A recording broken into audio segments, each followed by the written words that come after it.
السلام علیکم ورحمۃ اللہ وبرکاتہ۔ کل کے پارے میں سے جو اہم باتیں آپ نے یاد رکھی ان کا ذکر کیجیے۔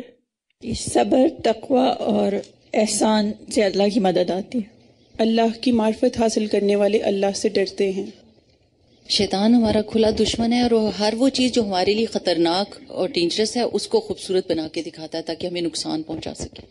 سیدھے راستے پہ چلنے والے اپنے رب کی رحمت سے نا امید نہیں ہوتے۔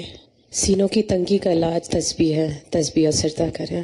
شیطان کا سب سے بڑا بہکاوا کہ وہ خواہشات نفس کو مزین کر کے دکھاتا ہے۔ آج اگر اللہ تعالیٰ کے راستے میں تھکیں گے تو کل آسانیاں ہو جائیں گی انشاءاللہ۔ ایمان امید اور خوف کے درمیان ہے۔ دو آرام اکٹھے نہیں ہو سکتے اور دو تھکاوٹیں بھی اکٹھی نہیں ہو سکتی۔ جو اس دنیا میں اطاعت میں اپنے آپ کو تھکائے گا وہاں آرام پائے گا۔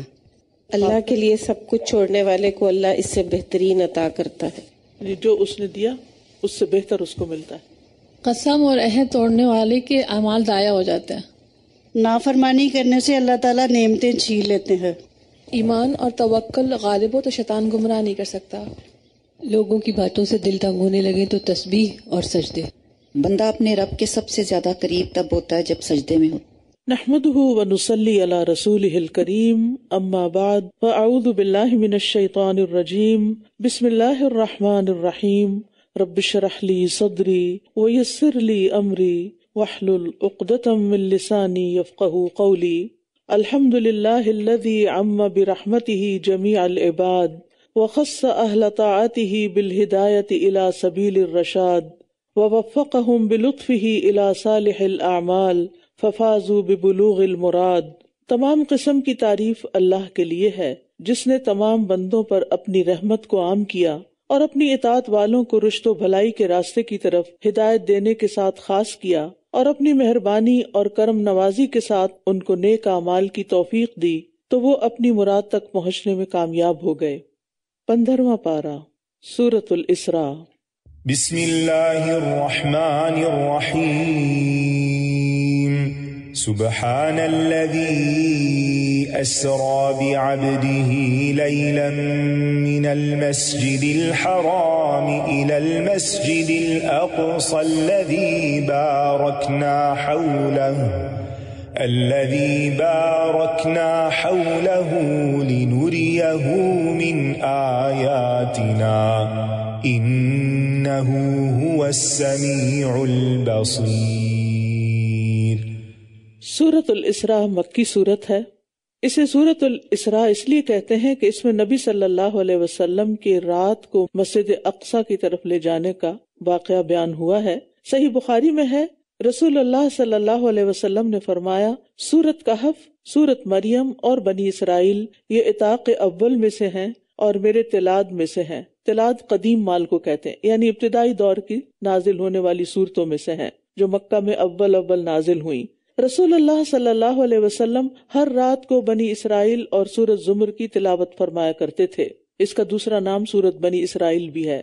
سبحان الذی اسری بعبده لیلا من المسجد الحرام الى المسجد الاقصى الذی بارکنا حوله لنریه من آیاتنا انہ هو السمیع البصیر۔ پاک ہے وہ جو اپنے بندے کو رات کے ایک حصے میں مسجد حرام سے مسجد اقصی تک لے گیا، جس کے گرد و نواح کو ہم نے بہت برکت دی ہے تاکہ ہم اسے اپنی کچھ نشانیاں دکھائیں۔ بے شک وہ خوب سننے والا، خوب دیکھنے والا ہے۔ یعنی اس سیر کا مقصد کیا ہے کہ ہم اپنے بندے کو عجائبات اور بڑی بڑی نشانیاں دکھائیں۔ یہ سفر بذات خود بھی ایک معجزہ تھا کہ رات کے ایک قلیل حصے میں ہو گیا، اور نہ صرف یہ کہ آپ مسجد اقصی تک گئے، وہاں سے آپ کو معراج پر یعنی آسمانوں پر لے جایا گیا اور آپ کی مختلف انبیاء کے ساتھ ملاقاتیں بھی ہوئیں، اور سدرۃ المنتہا پر جو عرش سے نیچے 7ویں آسمان پر ہے، اللہ تعالیٰ نے وحی کے ذریعے سے نماز اور بعض دیگر چیزیں عطا کی۔ ان کی تفصیلات احادیث میں ملتی ہیں۔ یہ سیر بیداری کی حالت میں ہوئی اور یہ کوئی روحانی مشاہدہ نہیں تھا یا کوئی خواب نہیں تھا، بلکہ عینی مشاہدہ تھا، آپ نے اپنی آنکھوں سے دیکھا تھا۔ سیر کے 2 حصے تھے، پہلا حصہ اسراء کہلاتا ہے جو مکہ سے مسجد اقصی تک تھا، اور دوسرا مسجد اقصی سے 7ویں آسمان تک جسے معراج کہا جاتا ہے۔ اس کا تذکرہ سورۃ نجم میں کیا گیا ہے۔ یہ واقعہ کس تاریخ کو پیش آیا اس میں اختلاف ہے۔ بعض کہتے ہیں کہ ربیع الاول کی 17 کو یا 27 کو، اور بعض رجب کی 27 تاریخ کو بتلاتے ہیں، لیکن اصل بات اللہ ہی کو معلوم ہے۔ وَآتَيْنَا مُوسَى الْكِتَابَ وَجَعَلْنَاهُ هُدًى لِبَنِي إِسْرَائِيلَ أَلَّا تَتَّخِذُوا مِن دُونِي وَكِيلًا، اور ہم نے موسیٰ کو کتاب دی اور اسے بنی اسرائیل کے لیے ہدایت کا ذریعہ بنایا کہ تم میرے سوا کسی کو کارساز نہ بنانا۔ نبی صلی اللہ علیہ وسلم کے ذکر کے ساتھ موسیٰ علیہ السلام کا ذکر کیا گیا کہ جس طرح نبی صلی اللہ علیہ وسلم کو اسراء کا شرف عطا کیا گیا، اسی طرح اللہ تعالیٰ نے موسیٰ علیہ السلام کو تورات سے نوازا۔ عموماً قرآن مجید میں نبی صلی اللہ علیہ وسلم کے ذکر کے ساتھ موسیٰ علیہ السلام اور بنی اسرائیل کا ذکر آتا ہے تاکہ رسول اللہ صلی اللہ علیہ وسلم کو دعوت میں جو مشکلات پیش آ رہی ہیں اس میں آپ موسیٰ علیہ السلام کے حالات سے رہنمائی حاصل کریں۔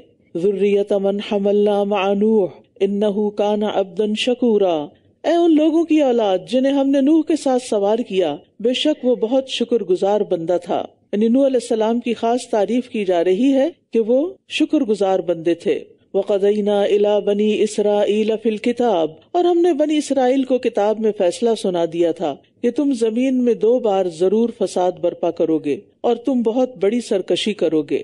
اللہ سبحانہ تعالیٰ کو چونکہ آنے والے تمام حالات کا علم ہے، اس کا علم بندوں کی طرح محدود نہیں کہ اسے صرف گزشتہ باتوں کا علم ہو، وہ حال، ماضی، مستقبل ہر حال کو جانتا ہے۔ اور پھر یہ کہ اللہ سبحانہ تعالیٰ نے تقدیر لکھی، قلم کو حکم دیا اور اس نے وہ سب کچھ لکھ دیا جو اللہ سبحانہ تعالیٰ نے اس کو لکھنے کے لیے کہا۔ تو اس تقدیر کے مطابق انسان کو کچھ اختیار دے کر آزمایا گیا ہے کہ وہ اپنے اختیارات کو کیسے استعمال کرتا ہے۔ اور پھر یہ کہ اللہ تعالیٰ نے اگر کتاب میں لکھ دیا تو اس کا یہ مطلب نہیں کہ اللہ تعالیٰ نے ان پر کوئی ظلم کیا کہ وہ ایسا کریں، یا اللہ تعالیٰ کا حکم تھا ان کو کرنے کا، یعنی وہ ان کے اختیار کا حصہ ہے۔ اور اللہ تعالیٰ نے یہاں اپنے علم کے مطابق بنی اسرائیل کے فساد کا بھی ذکر کیا کہ تم زمین میں 2 بار فساد کرو گے اور بہت بڑی سرکشی کرو گے، اور یہ اللہ تعالیٰ نے قرآن مجید میں ہمیں بھی بتا دیا، جس کے آثار آپ دیکھ رہے ہیں اس وقت بھی دنیا میں۔ فَإِذَا جَاءَ وَعْدُ أُولَاهُمَا، پھر جب ان دونوں میں سے پہلے وعدے کا وقت آیا تو ہم نے تم پر اپنے سخت جنگجو بندوں کو بھیج دیا تو وہ گھروں کے اندر گھس گئے، اور یہ ایک ایسا وعدہ تھا جسے پورا ہو کر رہنا تھا۔ یعنی جب بنو اسرائیل کی نافرمانیاں حد سے بڑھ گئی تو بابل کے بادشاہ بخت نصر نے ان پر حملہ کیا، ان کا قتل عام کیا، جو زندہ رہ گئے تھے انہیں گرفتار کر کے فلسطین سے بابل لے گیا، اور مدت دراز تک وہ لوگ غلامی میں جلاوطنی کی زندگی بسر کرتے رہے، اور اس میں اسی کی طرف اشارہ ہے۔ پھر اللہ سبحانہ تعالیٰ نے بنی اسرائیل پر رحم کیا اور ایران کے بادشاہ نے بابل پر حملہ کر کے اس علاقے کو فتح کیا اور ان کو آزادی ملی، اور اس کے بعد انہیں خوشحالی بھی ملی، لیکن پھر دوبارہ یہ بدعمالیوں پر کمر بستہ ہو گئے، اور اس کا ذکر پھر آگے آ رہا ہے کہ اللہ سبحانہ تعالیٰ نے ان پر پھر دشمن کو مسلط کر دیا جب انہوں نے خاص طور پر عیسیٰ علیہ السلام کی مخالفت کی۔ ثم رددنا لكم الكرة عليهم، پھر ہم نے تمہیں ان پر دوبارہ غلبہ دے کر مال اور بیٹوں کے ساتھ تمہاری مدد کی، اور ہم نے تمہیں تعداد میں بھی زیادہ کر دیا، یعنی تکلیفوں کے درمیان خوشحالی بھی آئی۔ ان احسنتم احسنتم لانفسکم، اگر تم نے اچھا کیا تو اپنی جانوں کے لیے اچھا کیا، اور اگر تم نے برا کیا تو بھی اپنے ہی لیے کیا۔ پھر جب آخری بار کا وعدہ آ گیا تو ہم نے تمہارے دشمن بھیجے تاکہ وہ تمہارے چہرے بگاڑ دیں، اور تاکہ وہ اسی طرح مسجد میں داخل ہو جائیں جیسا کہ وہ اس میں پہلی بار داخل ہوئے تھے، اور تاکہ وہ جس چیز پر بھی غلبہ پائیں اسے بری طرح تباہ کر دیں۔ تو بنی اسرائیل کا یہ دوسرا فساد اور اس کی سزا کا یہاں ذکر کیا گیا کہ جب انہوں نے حضرت زکریا کو قتل کر دیا، حضرت عیسیٰ علیہ السلام کو قتل کرنے کے درپے رہے جنہیں اللہ تعالیٰ نے آسمان پر زندہ اٹھا کر بچا لیا، تو پھر اس کے نتیجے میں رومی بادشاہ ٹیٹس کو اللہ نے ان پر مسلط کیا، اور اس نے یروشلم پر حملہ کر کے بہت سے لوگوں کو قتل کر دیا اور بہت سو کو قیدی کر لیا، ان کے مال لوٹ لیے، ان کے مذہبی صحیفوں کو پاؤں تلے رون دیا، جلا دیا، بیت المقدس اور ہیکل سلیمانی کو غارت کیا، اور انہیں ہمیشہ کے لیے بیت المقدس سے جلا وطن کر دیا۔ اور یہ 70 عیسوی کا واقعہ بتایا جاتا ہے۔ عسى ربكم ان يرحمكم وان عدتم عدنا وجعلنا جهنم للكافرين حصيرا، امید ہے کہ تمہارا رب تم پر رحم فرما دے، اور اگر تم پھر بگاڑ کی طرف لوٹے تو ہم بھی سزا دینے کے لیے لوٹیں گے، اور ہم نے جہنم کو کافروں کے لیے قید خانہ بنایا ہے۔ یہاں یہ بات واضح کر دی گئی کہ اگر تم لوٹے تو ہم بھی لوٹیں گے، یعنی اگر تم نے غلط کام کیے تو دوبارہ اللہ سبحانہ تعالیٰ کی طرف سے عذاب آئے گا۔ اور اس کے ساتھ ساتھ آخرت کی رسوائی بھی. وَجَعَلْنَا جَهَنَّمَ لِلْكَافِرِينَ حَصِيرًا إِنَّ هَذَا الْقُرْآنَ يَهْدِي لِلَّتِي هِيَ أَقْوَمُ. بے شک یہ قرآن ایسی راہ دکھاتا ہے جو سب سے زیادہ سیدھی ہے، اور ان مومنوں کو جنہوں نے نیک عمل کیے خوشخبری دیتا ہے کہ ان کے لیے بہت بڑا اجر ہے. یعنی یہ آیت ہمیں بتا رہی ہے کہ قرآن رہن سہن کے سب سے بہترین طریقے سکھاتا ہے. التی ہی اقوم، جو سب سے زیادہ درست ہیں، یعنی اس سے زیادہ اچھا طریقہ کوئی اور ہو نہیں سکتا جو قرآن نے ہمیں سکھایا ہے، کہ جس میں انسانی ضروریات کو بھی مد نظر رکھا گیا ہے، ان کے لیے حلال کی گئی بہت سی چیزیں، اور جو نقصان دہ چیزیں تھیں ان کے لیے حرام کی گئی، اور پھر یہ کہ دنیا میں آنے والی تکلیفوں اور آزمائشوں سے کس طرح بہرہ ہوا جا سکتا ہے، اور اس کے ساتھ یہ کہ آخرت میں بھی اجر کبیر کی بشارت دیتا ہے جو ایمان لائے اس قرآن پر اور آخرت پر. اور دنیا میں بظاہر وہ کتنے ہی خوشحال ہوں، آخرت بھی ان کے لیے خوشحالی کی ہوگی. لیکن اگر اللہ کی نافرمانیوں میں زندگی بسر کر رہا ہے کوئی، تو پھر اس کے لیے انسان کو محتاط ہونا چاہیے کہ چاہے انسان کے پاس کتنا ہی مال و اولاد ہو، لیکن وہ اللہ کی پکڑ سے نہیں بچ سکتا.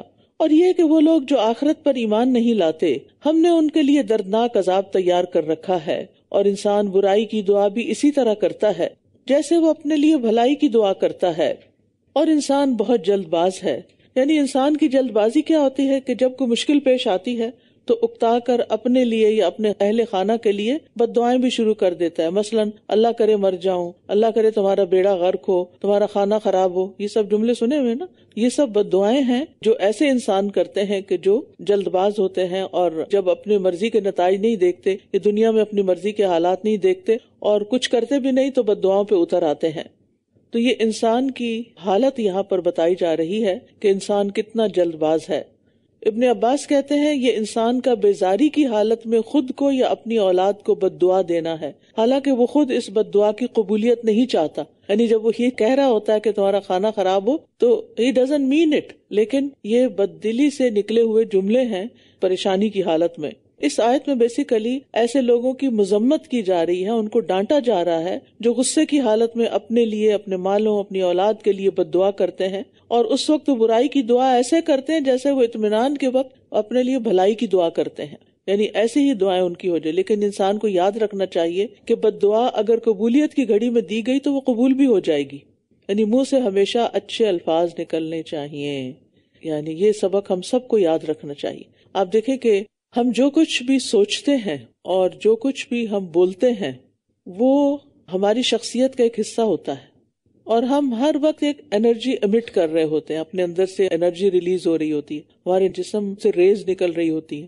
آپ نے دیکھا ہوگا کہ آپ کا جسم طبعی طور پر اس کا ایک خاص ٹیمپریچر ہوتا ہے، اور وہ گرمی بھی ہوتی ہے اس کے اندر، شاید 3 point something وولٹیج تک. اسی لیے وہ آپ نے دیکھا ہوگا کبھی آپ کے ساتھ کوئی ایسی چیز ٹکرا جائے جو اسٹیٹک ہوتی ہے تو آپ کے جسم سے چنگاری سی بھی نکل رہی ہوتی ہے. تو یہ بجلیاں آپ کے اندر سے نکلتی رہتی ہیں.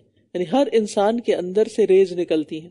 اگر آپ کی سوچ اچھی ہے، خوبصورت سوچ ہے، آپ کا گمان اچھا ہے اللہ کے بارے میں، بندوں کے بارے میں، آپ کے دل میں لوگوں کی نفرت نہیں، حسد نہیں، تو آپ سے پازیٹیو ریز نکلیں گی. اور جب پازیٹیو ریز نکلیں گی تو وہ دوسرے کو بھی متاثر کریں گی. وہ دوسرے کے دل میں بھی آپ کے لیے اچھے جذبات پیدا کر دیں گی، اس کے دل میں آپ کے لیے محبت پیدا ہو جائے گی. انسانوں میں اگر دیکھا جائے تو سب سے زیادہ پازیٹیو انرجی کس کے اندر تھی؟ رسول اللہ صلی اللہ علیہ وسلم کے اندر. انتہا درجے کے نرم دل تھے. لو كنت فظا غلیظ القلب لانفضوا من حولك. اگر آپ بدخو اور سخت دل ہوتے، سنگ دل ہوتے، یعنی آپ لوگوں کے ساتھ درست ہوتے، تو کیا ہوتا؟ لوگ آپ سے دور بھاگ جاتے. یعنی بالکل ایسے ہی کہ جیسے آپ کرنٹ سے کسی سے دور بھاگتے ہیں، تو جن لوگوں کے جسم سے نیگیٹو انرجی نکل رہی ہوتی ہے تو آپ ان کے ساتھ کمفرٹیبل فیل نہیں کرتے، آپ ان سے دور بھاگتے ہیں کہ یہ مجھے دکھائی نہ دے اور اس کے ساتھ میں بات ہی نہیں کرنا چاہتے. وہ لوگ نظر بھی آ جائیں آپ کو تو آپ کا موڈ خراب ہو جاتا ہے.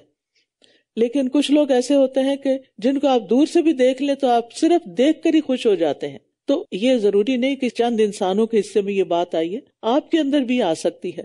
اگر آپ واقعی سچے دل سے دوسروں کے خیر خواہ ہیں، دوسروں کا بھلا چاہتے ہیں، دوسروں کی لغزشوں کو معاف کر دیتے ہیں، دوسروں سے نفرت نہیں کرتے، حسد نہیں رکھتے، تو انشاءاللہ آپ کے اندر بھی یہ صفت پیدا ہو جائے گی، جس سے آپ کے ریلیشن شپ جو ہیں سب لوگوں کے ساتھ اچھے ہوں گے۔ جب آپ دوسروں کے بارے میں غلط سوچ رہے ہوتے ہیں تو یہ مت سوچیں کہ وہ چھپ جاتا ہے، وہ چہرے پہ بھی آ جاتا ہے، وہ آپ کی ٹون میں بھی آ جاتا ہے، وہ آپ کے رویے میں آ جاتا ہے، اور پھر جب آپ اس رویے کے ساتھ کوئی بات کرتے ہیں اور اچانک سخت بات کرتے ہیں تو پھر وہ دوسرے کو ہرٹ کرتی ہے، جب وہ ہرٹ کرتی ہے تو وہ اپنا زخم عرصے تک سہلاتا رہتا ہے اور پھر پلٹ کے کسی وقت آپ کو بھی جواب دیتا ہے۔ تو اسی طرح بچوں کے ساتھ معاملہ کرتے ہوئے خاص طور پر خواتین کو بہت مشکل پیش آتی ہے، کیونکہ وہ پہلے سے ہی سوچ لیتی ہیں کہ یہ بہت شرارتی ہے، یہ شیطان ہے۔ شیطان تو کہنا ہی نہیں چاہیے، مجھے تو سمجھ نہیں آتی کہ مائیں اپنے بچے کو شیطان کیسے کہہ دیتی۔ شیطان تو شر کا پتلا ہے، تو آپ اس معصوم بچے کو جس کو ابھی اچھے برے کا پتہ ہی نہیں، شیطان کہہ کے آپ اس کو شر کا پتلا بتا رہے ہیں، اور اگر وہ بار بار یہی لفظ سنتا رہا اپنے لیے اور پھر بڑے ہو کر شیطان کا کیریکٹر پڑے گا تو پھر وہ اسی کو رول ماڈل سمجھے گا کہ اس نے یہی کام کرنے ہیں۔ تو اس لیے الفاظ کے چناؤ میں محتاط ہوں، سوچ سمجھ کے بولیں، اور اس کے لیے ضروری ہوتا ہے کہ انسان غور سے سنے، بات کو صحیح رخ سے سمجھے اور پھر اس کو صحیح طور پر انٹرپریٹ کرے۔ کسی کی بات کو لے کر اپنی مرضی کے معنی پہنا دینا یہ بہت بڑی خیانت ہوتی ہے، اور بات کچھ ہوتی ہے اور وہ کچھ اور بن جاتی ہے، اور اس کے نتائج بھی پھر اچھے نہیں ہوتے۔ تو بد دعائیں دینے سے پرہیز کرنا چاہیے، نہ اپنے آپ کو بد دعا دیں نہ کسی اور کو بد دعا دیں۔ رسول اللہ صلی اللہ علیہ وسلم نے فرمایا، اپنے آپ کو بد دعا نہ دو، اپنی اولاد کو بد دعا نہ دو، اپنے خادموں کو بد دعا نہ دو، اور نہ ہی اپنے مالوں کو بد دعا دو، کیونکہ کہیں ایسا نہ ہو کہ وہ اللہ تبارک و تعالیٰ کی طرف سے قبولیت کی گھڑی ہو جس میں مانگا جائے تو وہ تمہاری دعا قبول کر لے۔ وَجَعَلْنَا اللَّيْلَ وَالنَّهَارَ آیَتَيْنِ۔ اب دعا اور بد دعا کے کانسیپٹ کے بعد رات اور دن کی بات کی گئی۔ رات ہے، دن ہے، یعنی آپ یہ بھی تو کر سکتے ہیں نا کہ غصے کے وقت کسی کو بد دعا دینے کے بجائے دعا دے دیں۔ تو اگر آپ دعا دیتے ہیں تو آپ سمجھیں کہ اس کا دن روشن ہو جاتا ہے، اور اگر آپ کسی کو بد دعا دیتے ہیں تو اس کا دن بھی رات ہو جاتی ہے، اور یہ دو مختلف چیزیں اور دو مختلف کیفیات ہوتی ہیں۔ اور ہم نے رات اور دن کو دو نشانیاں بنایا ہے، پھر ہم نے رات کی نشانی کو مٹا دیا اور دن کی نشانی کو روشن کیا، تاکہ تم اپنے رب کا فضل تلاش کر سکو، اور تاکہ تم سالوں کی گنتی اور حساب جان سکو، اور ہر چیز کو ہم نے کھول کھول کر تفصیل سے بیان کیا۔ تو دن اور رات میں اللہ کی رحمت اور حکمت کی نشانیاں ہیں جو ایک دوسرے کے بعد تسلسل کے ساتھ آ رہے ہیں، اور رات کا اندھیرا اس لیے ہے کہ اس میں آرام کیا جائے۔ رات کے وقت انسان کے جسم سے ایک ہارمون میلاٹونن ریلیز ہوتا ہے اور وہ سونے میں مدد دیتا ہے اور ریلیکس کرتا ہے انسان کو، اور دن کے وقت چاہے آپ سارا دن سوئیں تو وہ کیفیت نہیں ہو سکتی۔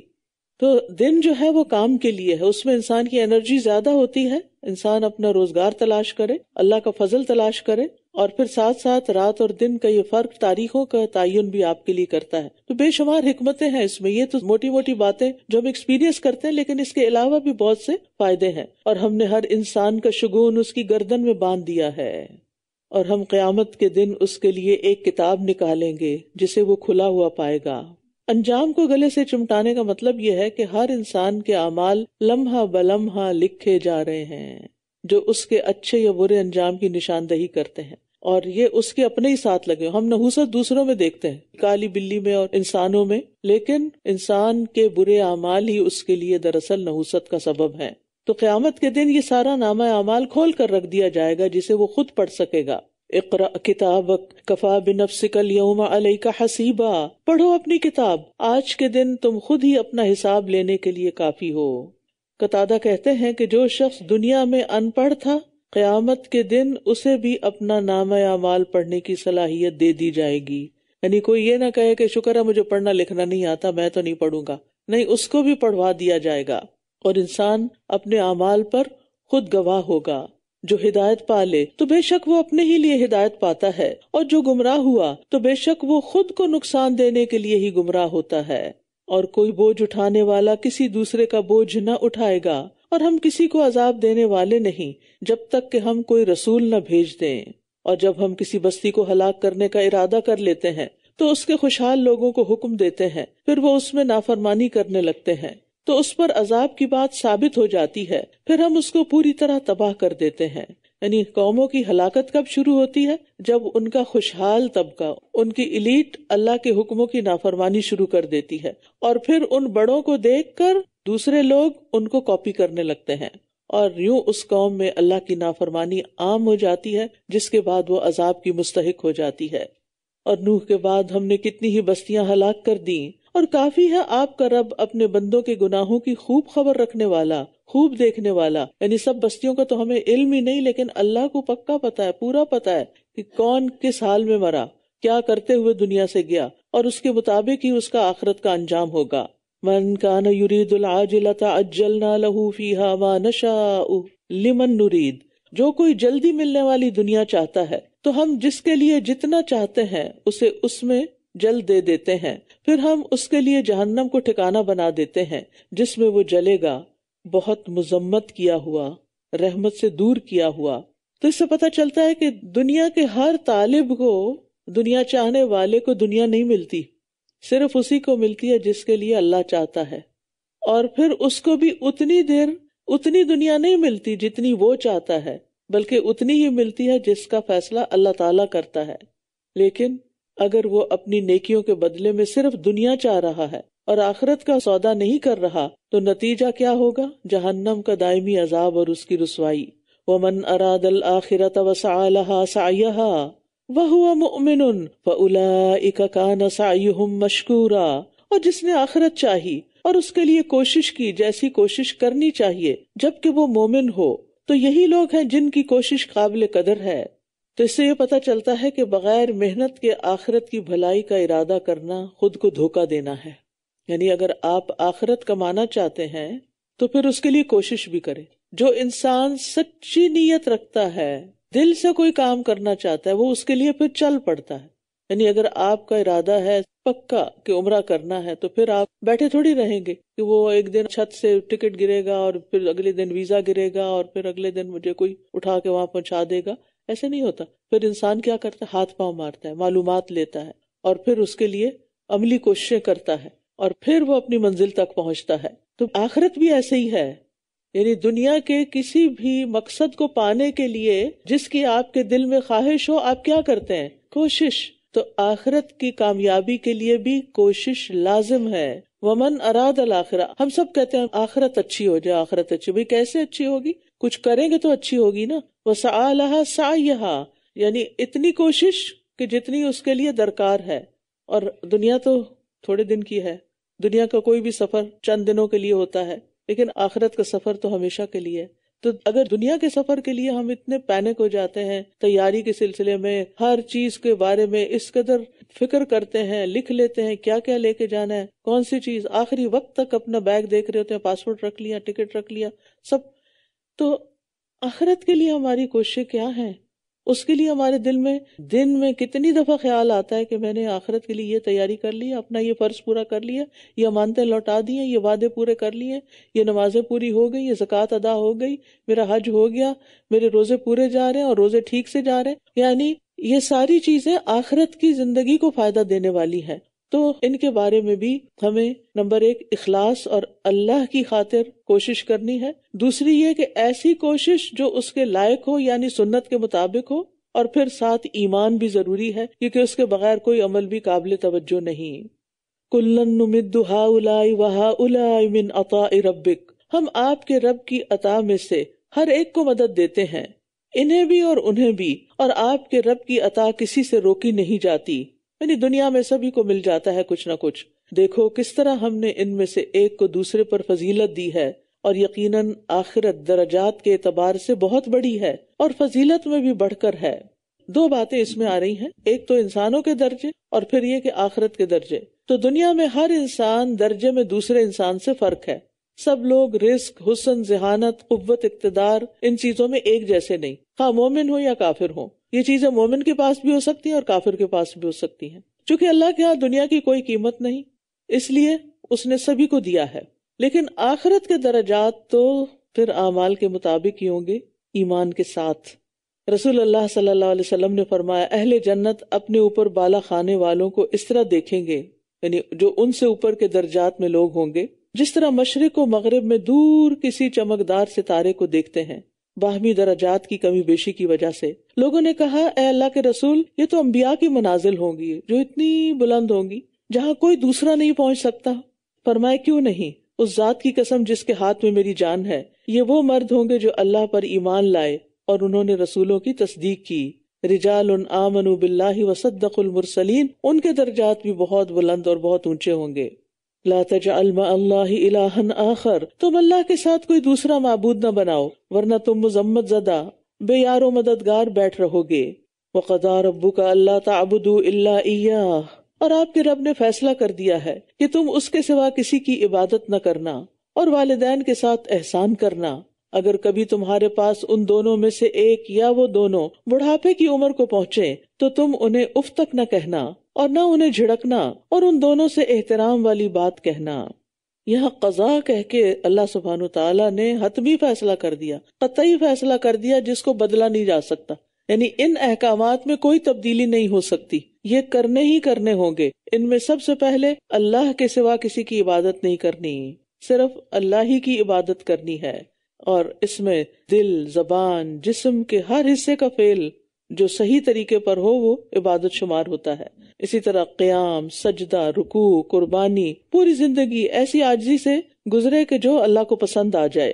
اور والدین کے ساتھ احسان یعنی بہت نیکی، اور جیسے بھی والدین ہوں، والدین ہیں، ان کے ساتھ نیکی لازم ہے۔ بوڑھے ہوں یا جوان، ہر حال میں ان کا ادب کرنا فرض ہے، ان سے نرمی سے بات کرنی چاہیے، خاص طور پر بڑھاپے میں جب مزاج میں چڑچڑا پن پیدا ہو جاتا ہے، بعض اوقات تو ہوش حواس ٹھکانے میں نہیں رہتے، تو اس لیے بڑھاپے کا الگ طور پر ذکر کیا گیا۔ اور بڑھاپے میں والدین کو ستانے والا جنت سے محروم کر دیا جائے گا۔ آپ صلی اللہ علیہ وسلم نے فرمایا، جس نے اپنے دونوں والدین یا ان میں سے ایک کو بڑھاپے میں پایا پھر وہ ان کی خدمت کر کے جنت میں داخل نہ ہوا، اس کی ناک خاک آلود ہو، یعنی تباہ و برباد ہو وہ شخص۔ اور ان کو کلمہ اف تک نہیں کہا جا سکتا۔ اف آپ دیکھیں، الف اور ف 2 حرف ہیں، چھوٹے سے چھوٹا لفظ ہے یہ، لیکن بہت ہی ناپسندیدہ ہے اللہ سبحانہ تعالیٰ کے نزدیک۔ تو والدین کو یہ نہیں کہنا چاہیے، ایک دفعہ بات کرتے ہیں دوبارہ وہی، تیسری دفعہ وہی، اف میں تو تنگ آ گئی، آپ تو وہی بات دہرائے جا رہے ہیں، ایسا نہیں کہہ سکتے۔ اور ان دونوں کے لیے مہربانی اور عاجزی سے بازو جھکائے رکھنا اور دعا کرتے رہنا، اے میرے رب ان دونوں پر رحم فرما جیسے ان دونوں نے بچپن میں میری پرورش کی۔ جناح جو ہے پرندے کے پر کو اور بازو دونوں کو کہتے ہیں، یعنی جس طرح پرندہ اپنے بچوں کے اوپر پر جھکا کر انہیں اپنے آغوش میں لے کر ہر سرد گرم اور خطرے سے محفوظ کر لیتا ہے، تو اسی طرح تم بھی رحم کی بنا پر اپنے تواضع کے بازو ان پر جھکا دیا کرو اور ان کو پروٹیکٹ کرو، ان کی ضروریات پوری کرو اور ان کے آگے ادب اور احترام سے بیٹھو۔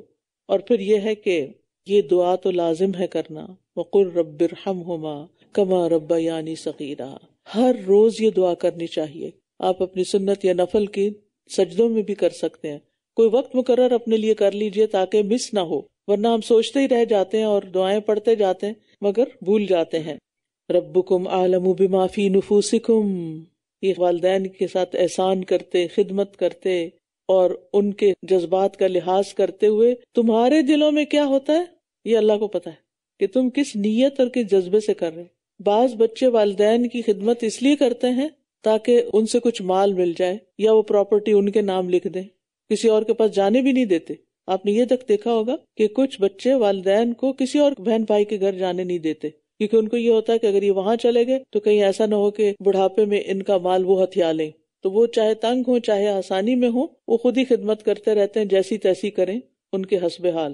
فرمایا تمہارا رب اسے خوب جانتا ہے جو تمہارے دلوں میں ہے، اگر تم واقعی نیک ہوگے تو وہ یقیناً رجوع کرنے والوں کو بہت بخشنے والا ہے۔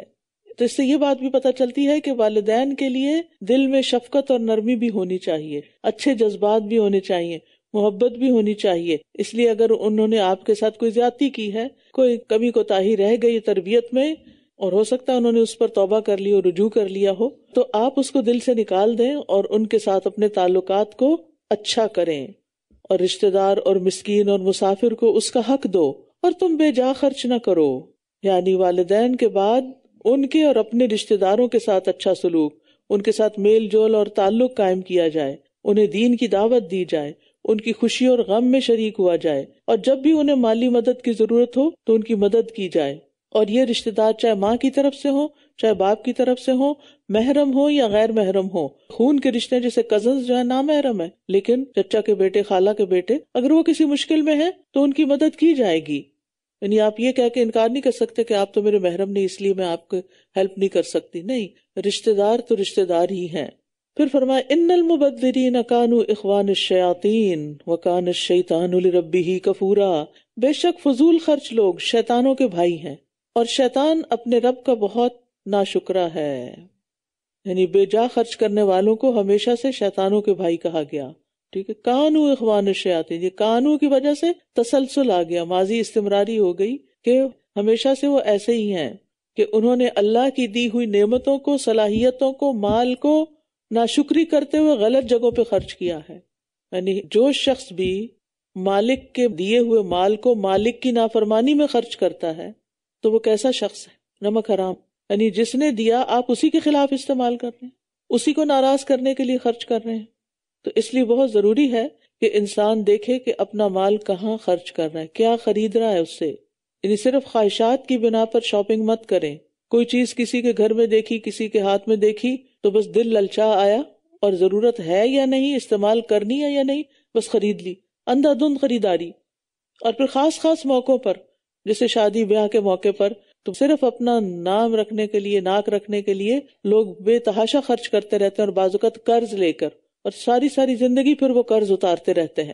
تو ایسی جھوٹی عزت جو ہے وہ کسی کام کی نہیں، کیونکہ ایسے لوگوں کی پھر اصل حالت لوگوں کے سامنے آ ہی جاتی ہے اور وہ اس سے بھی زیادہ بے عزتی کی بات ہوتی ہے.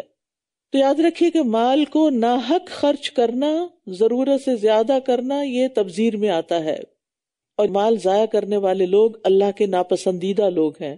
نبی صلی اللہ علیہ وسلم نے فرمایا بے شک اللہ تمہارے لیے 3 باتیں پسند نہیں کرتا. ادھر ادھر کی فضول باتیں اللہ کو پسند نہیں، جس میں کسی کا کوئی فائدہ نہیں، نہ بات کرنے والے کا اور نہ سننے والے کا. نمبر 2 مال کو ضائع کرنا اللہ کو پسند نہیں. اور نمبر 3 بکثرت سوال کرنا، سوال پہ سوال.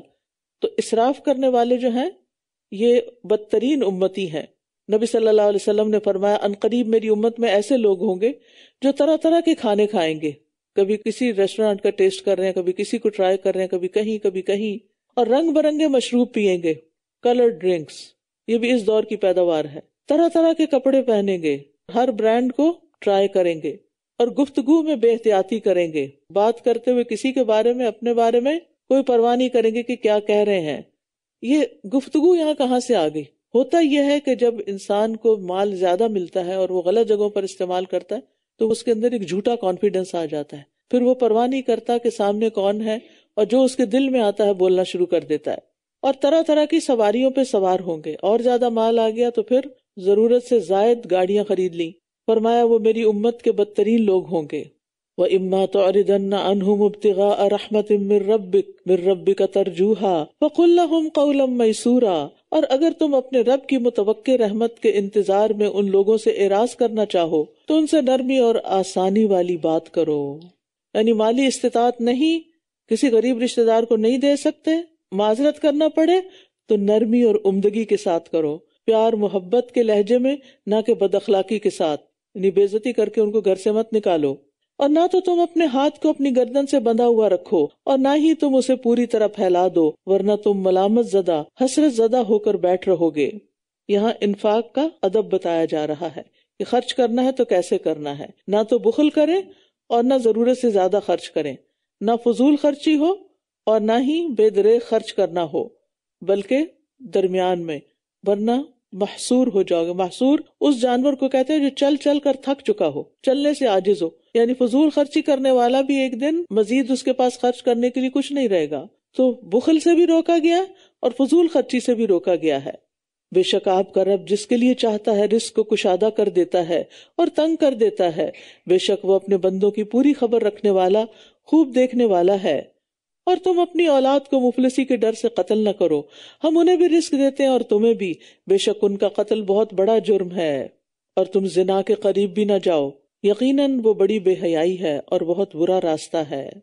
یہ جو اولاد کو قتل کرنے کی بات ہے نا، ہر دور میں یہ رہا ہے. اس زمانے میں بھی لڑکیاں زیادہ قتل ہوتی تھی، اور آج کے دور میں بھی جو ابارشن کے سلسلے ہیں، پتہ چل گئی کہ لڑکی پیدا ہوگی تو ہمیں نہیں لڑکی چاہیے، اور پوری دنیا میں یہ سلسلہ چل پڑا ہے کہ اگر بیٹی پیدا ہو رہی ہے تو اس کو ابارٹ کرا دو، حتیٰ کہ بعض ملکوں میں خواتین کی کمی بھی ہو گئی ہے۔ اور میں پیچھے بتا چکی ہوں کہ پیٹ کے بچے کو 4 مہینے کے بعد قتل کرنے کی پوری دیت ادا کرنی ہوتی ہے، اور کفارہ بھی ہوتا ہے، اور کفارہ ایک غلام آزاد کرنا، اگر ایک غلام نہیں تو 2 ماہ کے مسلسل روزے رکھنا۔ اگر کسی نے بھی پیٹ کے بچے کو 4 مہینے کے بعد ابارٹ کرایا ہے، جب روح پڑ گئی تو پھر اس کو یہ کام کرنے ہوں گے۔ اور تم اس جان کو قتل نہ کرو جسے اللہ نے حرام قرار دیا مگر حق کے ساتھ، اور جو کوئی ظلم سے قتل کیا گیا ہو تو ہم نے اس کے ولی کو قصاص لینے کا اختیار دے رکھا ہے، بس وہ قتل میں زیادتی نہ کرے، یقیناً وہ مدد کیا گیا ہے۔ یعنی مقتول کے وارثوں کو یہ حق دیا گیا ہے۔ اور تم یتیم کے مال کے قریب بھی نہ جاؤ مگر اس طریقے سے جو زیادہ اچھا ہو، یہاں تک کہ وہ اپنی جوانی کو پہنچ جائے، اور اپنے عہد کو پورا کرو، بے شک عہد کے بارے میں سوال ہوگا۔ عہد سے مراد وہ میثاق ہے جو اللہ اور بندے کے درمیان بھی ہے، اور بندے جو آپس میں ایک دوسرے کے ساتھ کرتے ہیں، دونوں طرح کے عہد کو پورا کرنا ضروری ہے۔ اور جب تم ناپو تو پیمانہ پورا کرو اور سیدھی ترازو کے ساتھ تولو، یہ بہتر ہے اور انجام کے اعتبار سے بھی زیادہ اچھا ہے۔ اور تم اس چیز کا پیچھا نہ کرو جس کا تمہیں کوئی علم نہیں، بے شک کان اور آنکھ اور دل، ان میں سے ہر ایک سے اس کے بارے میں سوال ہوگا۔ یعنی جس چیز کا علم نہیں اس کے پیچھے مت لگو، بدگمانی مت کرو، کسی کی ٹوہ میں مت رہو، اور جس چیز کا علم نہیں اس پر عمل بھی نہ کرو، کیونکہ قیامت کے دن ان اعضاء سے پوچھ گچھ ہوگی۔ اور تم زمین پر اتراتے ہوئے نہ چلو، نہ تو تم زمین کو پھاڑ سکتے ہو اور نہ ہی بلندی میں پہاڑوں کو پہنچ سکتے ہو، یہ سب کام ایسے ہیں جن کی برائی آپ کے رب کے نزدیک سخت ناپسندیدہ ہے۔ ان آیات میں 25 چیزوں کا بیان ہے، یعنی 25 باتیں کہی گئی ہیں، اور پھر آخر میں وہی بات دوبارہ دہرا دی گئی جو شروع میں کہی گئی۔ یہ ان حکمت کی باتوں میں سے ہیں جو آپ کے رب نے آپ کی طرف وحی کی ہیں، اور تم اللہ کے ساتھ کوئی دوسرا معبود نہ بناؤ، آغاز بھی توحید سے اور اختتام بھی توحید پر، ورنہ تم ملامت کیے ہوئے دھتکارے ہوئے جہنم میں ڈال دیے جاؤ گے۔ کیا پھر تمہارے رب نے تمہیں بیٹوں کے ساتھ چن لیا ہے اور خود اپنے لیے فرشتوں کو بیٹیاں بنا لیا؟ در حقیقت تم بہت بڑی بات کہہ رہے ہو، اور ہم اس قرآن میں اہم مضامین کو پھیر پھیر کر لائے ہیں تاکہ یہ نصیحت حاصل کریں، لیکن وہ انہیں نفرت میں ہی زیادہ کر رہا ہے۔ یعنی بہت سے مضامین ہیں جو بار بار آتے ہیں تاکہ لوگ سمجھ جائیں، لیکن سمجھتا کون ہے؟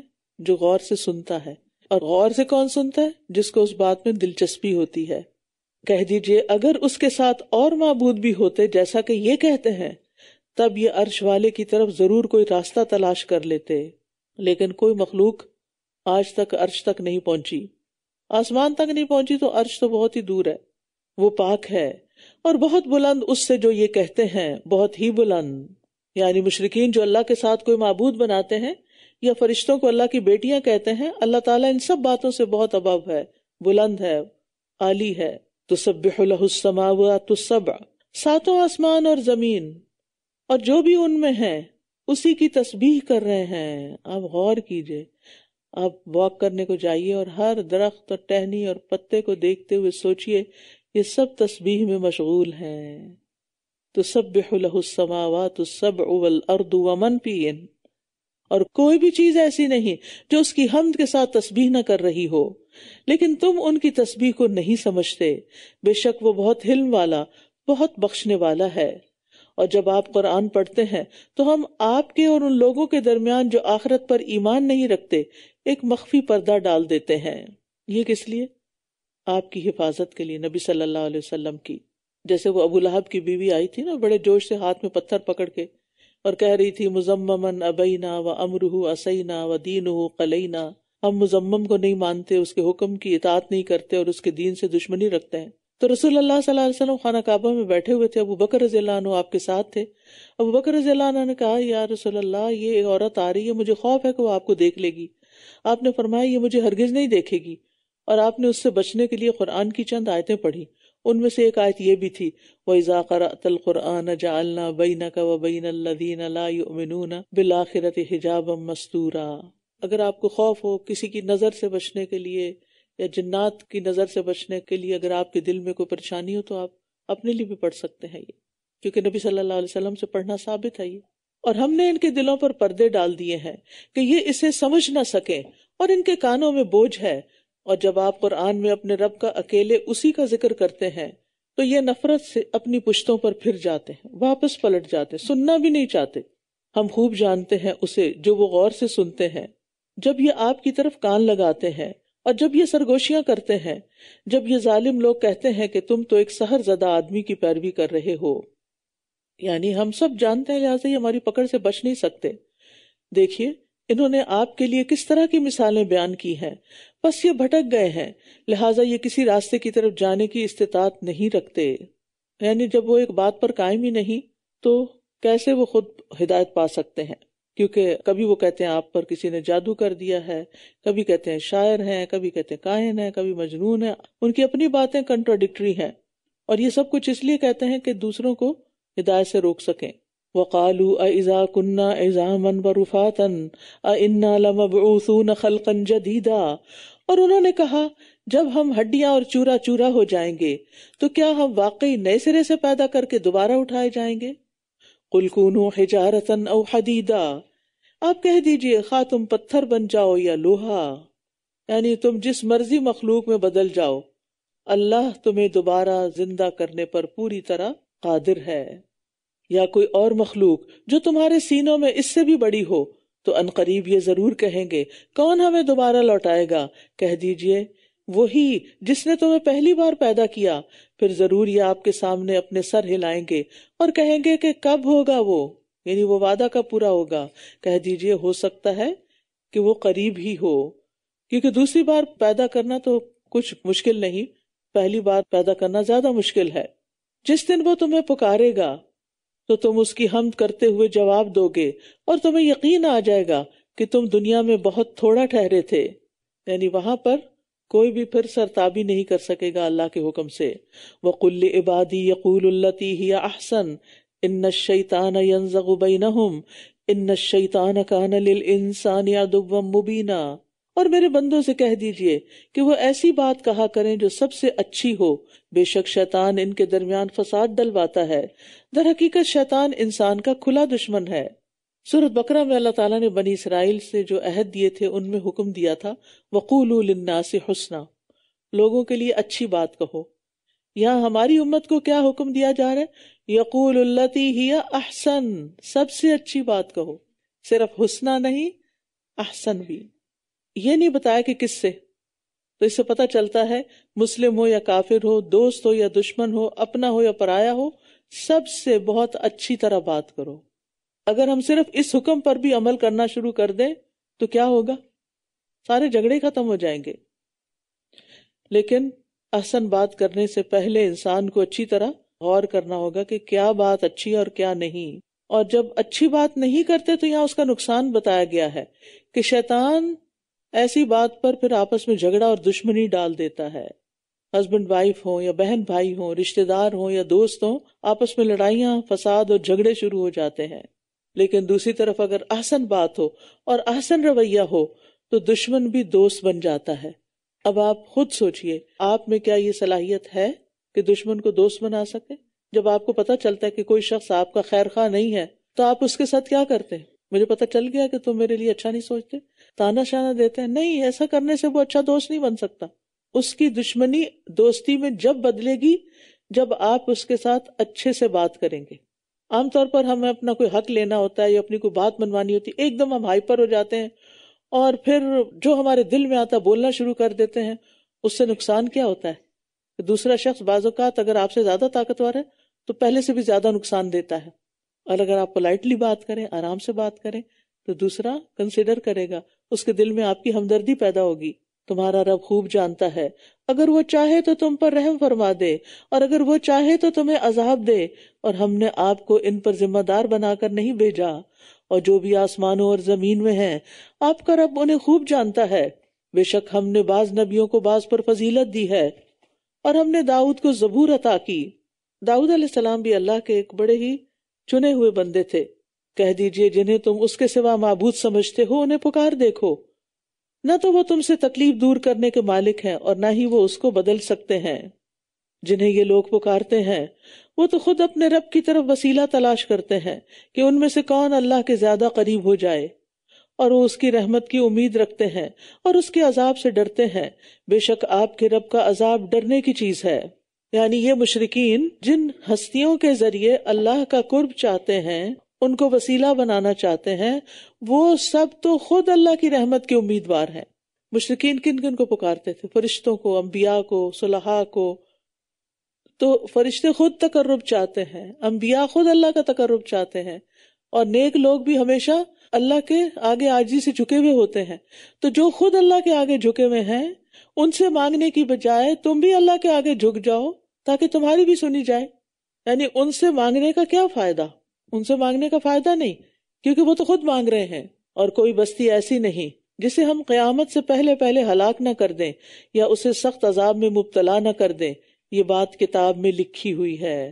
یعنی ظالم بستیوں کے معاملے میں اللہ کی سنت یہی ہے۔ اور ہمیں نشانیاں بھیجنے سے کسی اور چیز نے نہیں روکا سوائے اس کے کہ پہلے لوگوں نے انہیں جھٹلا دیا تھا، اور ہم نے سمود کو اونٹنی واضح نشانی کے طور پر دی تھی، مگر انہوں نے اس پر ظلم کیا، اور ہم تو ڈرانے کے لیے ہی نشانیاں بھیجتے ہیں۔ اور یاد کیجئے جب ہم نے آپ سے کہا تھا کہ آپ کے رب نے لوگوں کو گھیر رکھا ہے، اور جو منظر ہم نے آپ کو دکھایا تھا، اور وہ درخت بھی جس پر قرآن میں لعنت کی گئی ہے، ان سب کو لوگوں کے لیے آزمائش کا ذریعہ بنا دیا، اور ہم انہیں ڈراتے رہتے ہیں، اور ہمارا یہ ڈرانا انہیں ایک بڑی سرکشی میں مزید بڑھا دیتا ہے۔ یہاں ارئینا کا یعنی کیا دکھایا؟ جو زمین و آسمان کی عجیب و غریب چیزیں دکھائیں جب آپ معراج کی طرف لے گئے۔ اور اس کا مقصد کیا تھا؟ تاکہ لوگوں کا امتحان لیا جائے کہ کون قوی ایمان والا ہے، سلیم القلب ہے، اور کون ضعیف الایمان ہے اور مریض القلب ہے۔ کیونکہ جس کے دل میں ذرا سے بھی کھوٹ ہوگی وہ باہر آ جائے گی، کیونکہ ایک بڑی سخت آزمائش تھی۔ آپ صلی اللہ علیہ وسلم کو یہ کہنا کہ میں آج رات 7 آسمانوں کی سیر کر کے آیا ہوں، تو عقل میں تو یہ بات نہیں آتی۔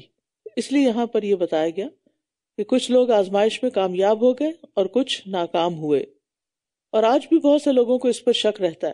اصل میں یہ سارے شکوک و شبہات اس لیے پیدا ہوتے ہیں کہ ہمیں اللہ کی طاقت کا اندازہ ہی نہیں کہ اللہ تعالیٰ کیا کچھ کر سکتا ہے۔ اگر ایک فرشتے کے پر مارنے سے پوری بستی الٹا کے اوپر تک لے جائے گی اور اوپر سے پٹکائی گئی، تو یہ اس کا بھیجا اور بنایا ہوا فرشتہ ہے، تو اس کے اندر اتنی قوت اللہ نے ڈال دی ہے، تو خود پر اللہ تعالیٰ کے اندر کتنی قوت ہوگی۔ اور جب ہم نے فرشتوں سے کہا آدم کو سجدہ کرو، تو ان سب نے سجدہ کیا سوائے ابلیس کے۔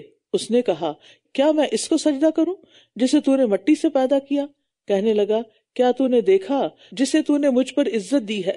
یقیناً اگر تو نے مجھے قیامت کے دن تک مہلت دے دی تو میں اس کی اولاد کو ضرور قابو کر لوں گا سوائے چند ایک کے۔ احتنکننا، احتناک کہتے ہیں جیسے گھوڑے وغیرہ کو جبڑوں میں لگام دے کے قابو کیا جاتا ہے، ایسے۔ اور شیطان جو ہے اولاد آدم کا پیدا ہوتے ہی دشمن بن جاتا ہے، اور اس نے خاص طور پر بچوں کو فوکس کیا ہوا ہے تاکہ وہ بگڑ گئے تو پھر کام آسان ہوگا۔ فرمایا جا پھر ان میں سے جو کوئی تیری پیروی کرے گا تو بے شک تم سب کا بدلہ جہنم ہے جو پورا پورا بدلہ ہے، اور ان میں سے جس پر تیرا بس چلتا ہے اسے اپنی آواز سے بہکا لے، اور ان پر اپنے سوار اور پیادے چڑھا لا، اور مال اور اولاد میں ان کا شریک ہو جا، اور ان سے وعدے کر، اور شیطان تو ان سے محض دھوکے پر مبنی وعدے کرتا ہے۔ شیطان کی آواز کا یہاں ذکر ہوا ہے، اس سے مراد ہر وہ آواز ہے جو اللہ کی نافرمانی کو دعوت دے، جس میں ہر برے کام کی دعوت، گانا بجانا وغیرہ سب کچھ شامل ہے۔ اور آواز سے بہکانے کا دوسرا مطلب دل میں وسوسے ڈالنا ہے، جس کی وجہ سے انسان پر گناہوں میں مبتلا ہو جاتا ہے۔ یہاں شیطان کی فوج کا بھی ذکر کیا گیا ہے، اس کی فوج میں سواروں کے دستے بھی ہوتے ہیں اور پیدل چلنے والے بھی، اور اس میں شریر، جنات اور انسان شامل ہیں۔ یہ سب مل کر انسانوں کو بہکانے میں شیطان کی مدد کرتے ہیں۔ اور پھر مال اور اولاد میں شیطان کی شراکت داری کس طرح ہے؟ کیونکہ وہ ان دونوں چیزوں کو غلط رستوں پر استعمال کرواتا ہے۔ ان عبادی لیس لک علیہم سلطان وکفی بربک وکیلا، بے شک میرے بندے ان پر تیرا کوئی زور نہیں، اور کافی ہے آپ کا رب کارساز۔ تمہارا رب تو وہ ہے جو تمہارے لیے سمندر میں کشتیوں کو چلاتا ہے تاکہ تم اس کا کچھ فضل تلاش کرو، بے شک وہ تم پر بڑا مہربان ہے۔ اور یہ فلک کا لفظ جو ہے بڑی کشتی یعنی بحری جہاز وغیرہ کے لیے استعمال ہوتا ہے۔ اور اللہ کا انسانوں پر وسیع فضل ہے کہ زمین کا تقریباً 70% حصہ 70% سمندر ہے، سی ہے، اس میں انسان کے کھانے پینے اور استعمال کے لیے بے حساب رزق ہے. سمندر کے پانی میں ہزاروں ٹن وزنی جہاز چل رہے ہوتے ہیں اور صرف ہوا کے ذریعے سے اور پانی کے ذریعے سے وہ سینکڑوں میل کا سفر کرتے ہیں. تو اس سے پتہ چلتا ہے کہ انسان کو نعمتیں استعمال کرنے کے ساتھ ساتھ ان کے پیچھے جو محنتیں ہیں ان کا بھی لحاظ کرے. صرف نعمتوں کو نہ لے لے، کہاں سے آئی ہیں، کس کے توسط سے، اس کی کیا محنت ہے اس میں، اور کتنے لوگوں کی کوشش، تو ان کی محنتیں بھی دیکھیں. یعنی نعمتوں کے ساتھ ساتھ لوگوں کی محنتیں بھی دیکھیں جو انہوں نے اس چیز کو آپ تک پہنچانے میں محنت کی. اور جب سمندر میں تمہیں کوئی تکلیف پہنچتی ہے تو اس کے سوا جنہیں تم پکارا کرتے تھے سب گم ہو جاتے ہیں. پھر جب وہ تمہیں خشکی کی طرف نجات دیتا ہے تو تم اسی سے اعراض برتنے لگتے ہو، اور انسان بڑا ہی ناشکرا ہے. توحید انسان کی فطرت میں ہے. جب مشکل پیش آتی ہے صرف اللہ ہی کو پکارتا ہے، اور جب ٹل جاتی ہے تو پھر اسی کو سب سے پہلے بھولتا ہے. کیا پھر تم اس بات سے بے خوف ہو گئے کہ وہ تمہیں خشکی کی جانب دھنسا دے یا تم پر پتھر برسانے والی آندھی بھیج دے، پھر تم اپنے لیے کوئی بھی کارساز نہ پاؤ؟ یا تم اس بات سے بے خوف ہو گئے کہ وہ تمہیں دوبارہ اسی سمندر میں لوٹا لائے، پھر وہ تم پر تند و تیز ہوا بھیج کر تمہاری ناشکری کی وجہ سے تم کو غرق کر دے، پھر تم اپنے لیے ہمارے خلاف اس پر کوئی پیچھا کرنے والا نہ پاؤ گے؟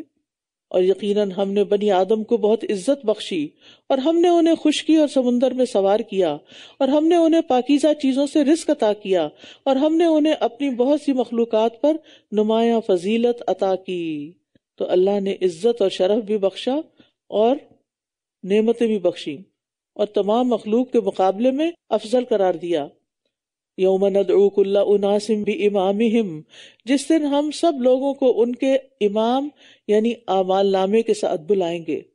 امام کا ایک معنی پیشوا، لیڈر اور قائد بھی ہوتا ہے، اور اس کا ایک معنی اعمال نامہ بھی ہوتا ہے، کیونکہ جب ہر شخص کو بلایا جائے گا تو اس کا اعمال نامہ اس کے ساتھ ساتھ ہوگا، اس کے آگے آگے ہوگا.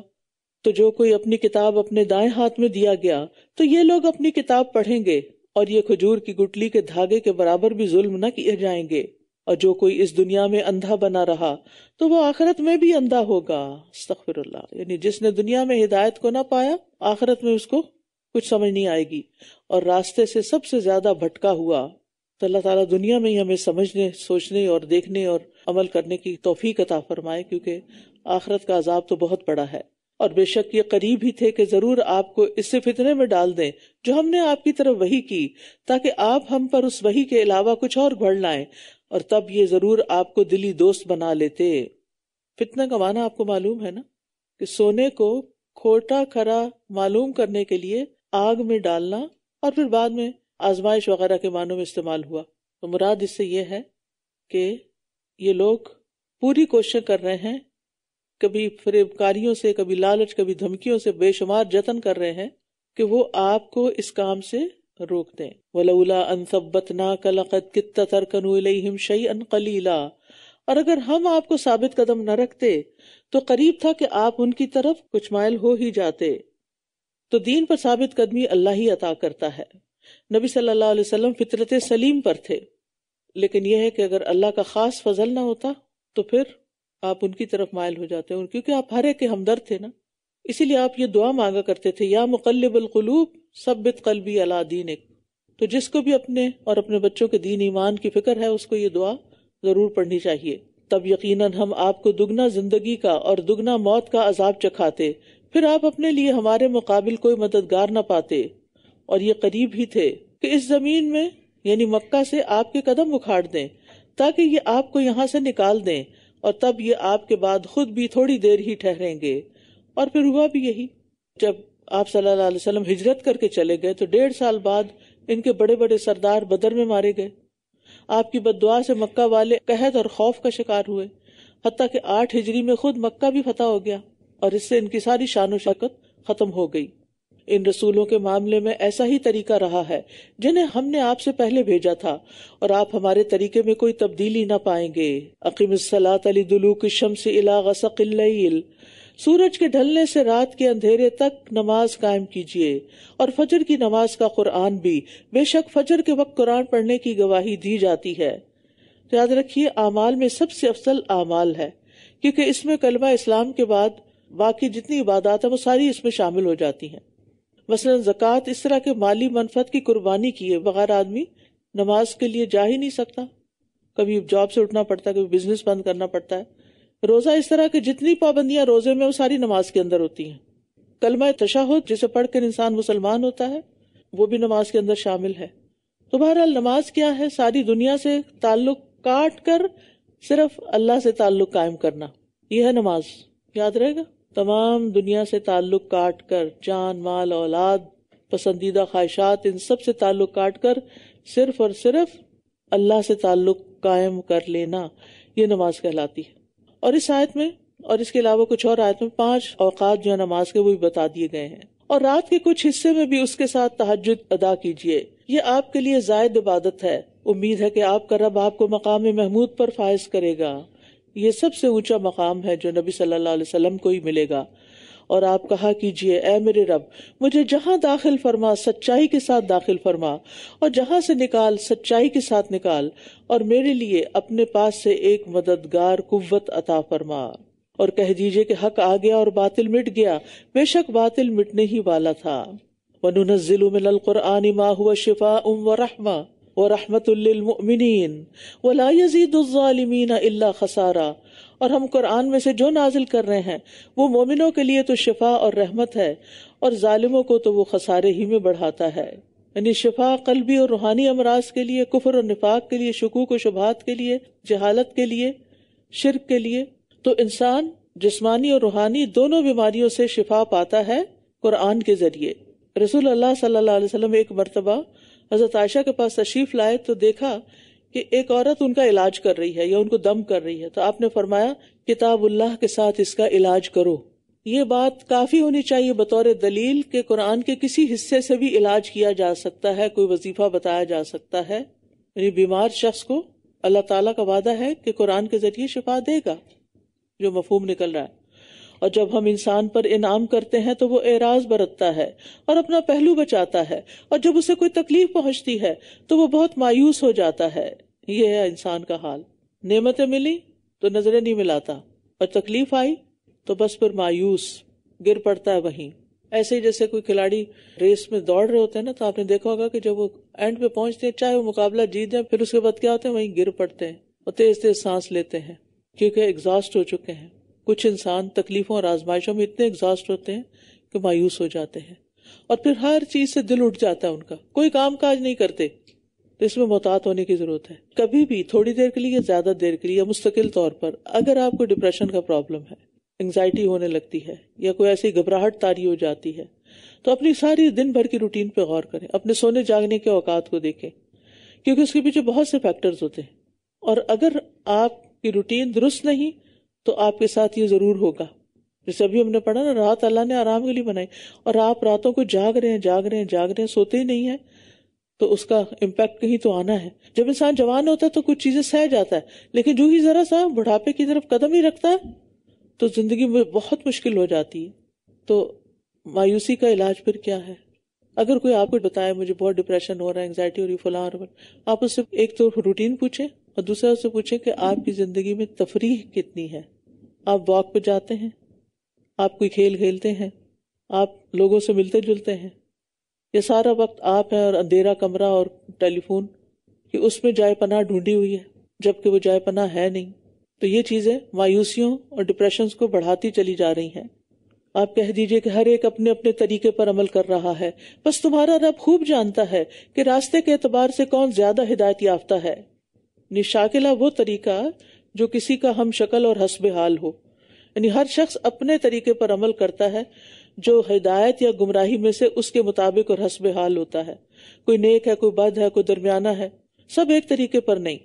اور یہ لوگ آپ سے روح کے بارے میں سوال کرتے ہیں، آپ کہہ دیجئے روح میرے رب کے حکم سے ہے، اور تمہیں بہت تھوڑا علم دیا گیا ہے، یعنی جو تمہیں وحی کے ذریعے علم ملا ہے وہ بھی بہت کم ہے، اور اللہ چاہے تو وہ بھی تم سے لے سکتا ہے، اور اگر ہم چاہیں تو جو وحی ہم نے آپ کی طرف بھیجی ہے ہم اسے واپس لے لیں، پھر آپ اس کے لیے ہمارے مقابلے پر کوئی مددگار نہ پائیں گے سوائے آپ کے رب کی رحمت کے، بے شک آپ پر اس کا فضل بہت بڑا ہے۔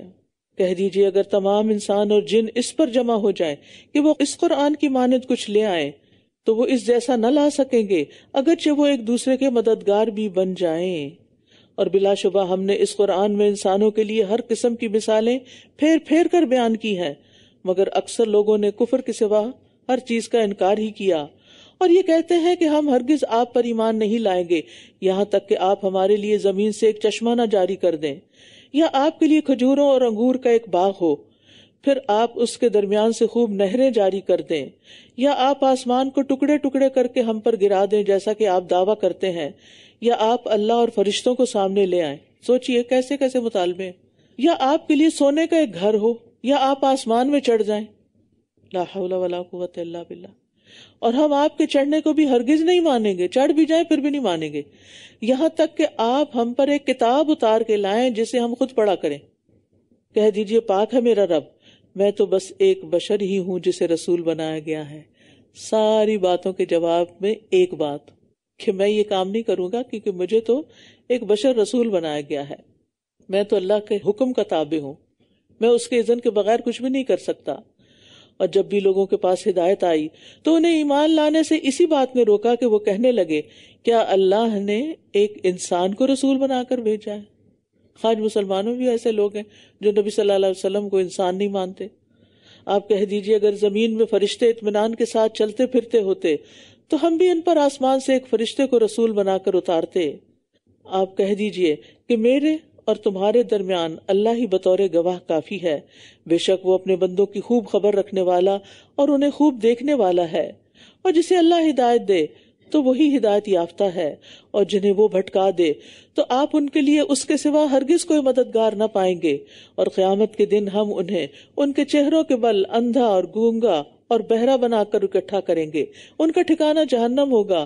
جب کبھی جہنم کی آگ دھیمی ہونے لگے گی تو ہم ان پر آگ کو اور زیادہ بھڑکا دیں گے.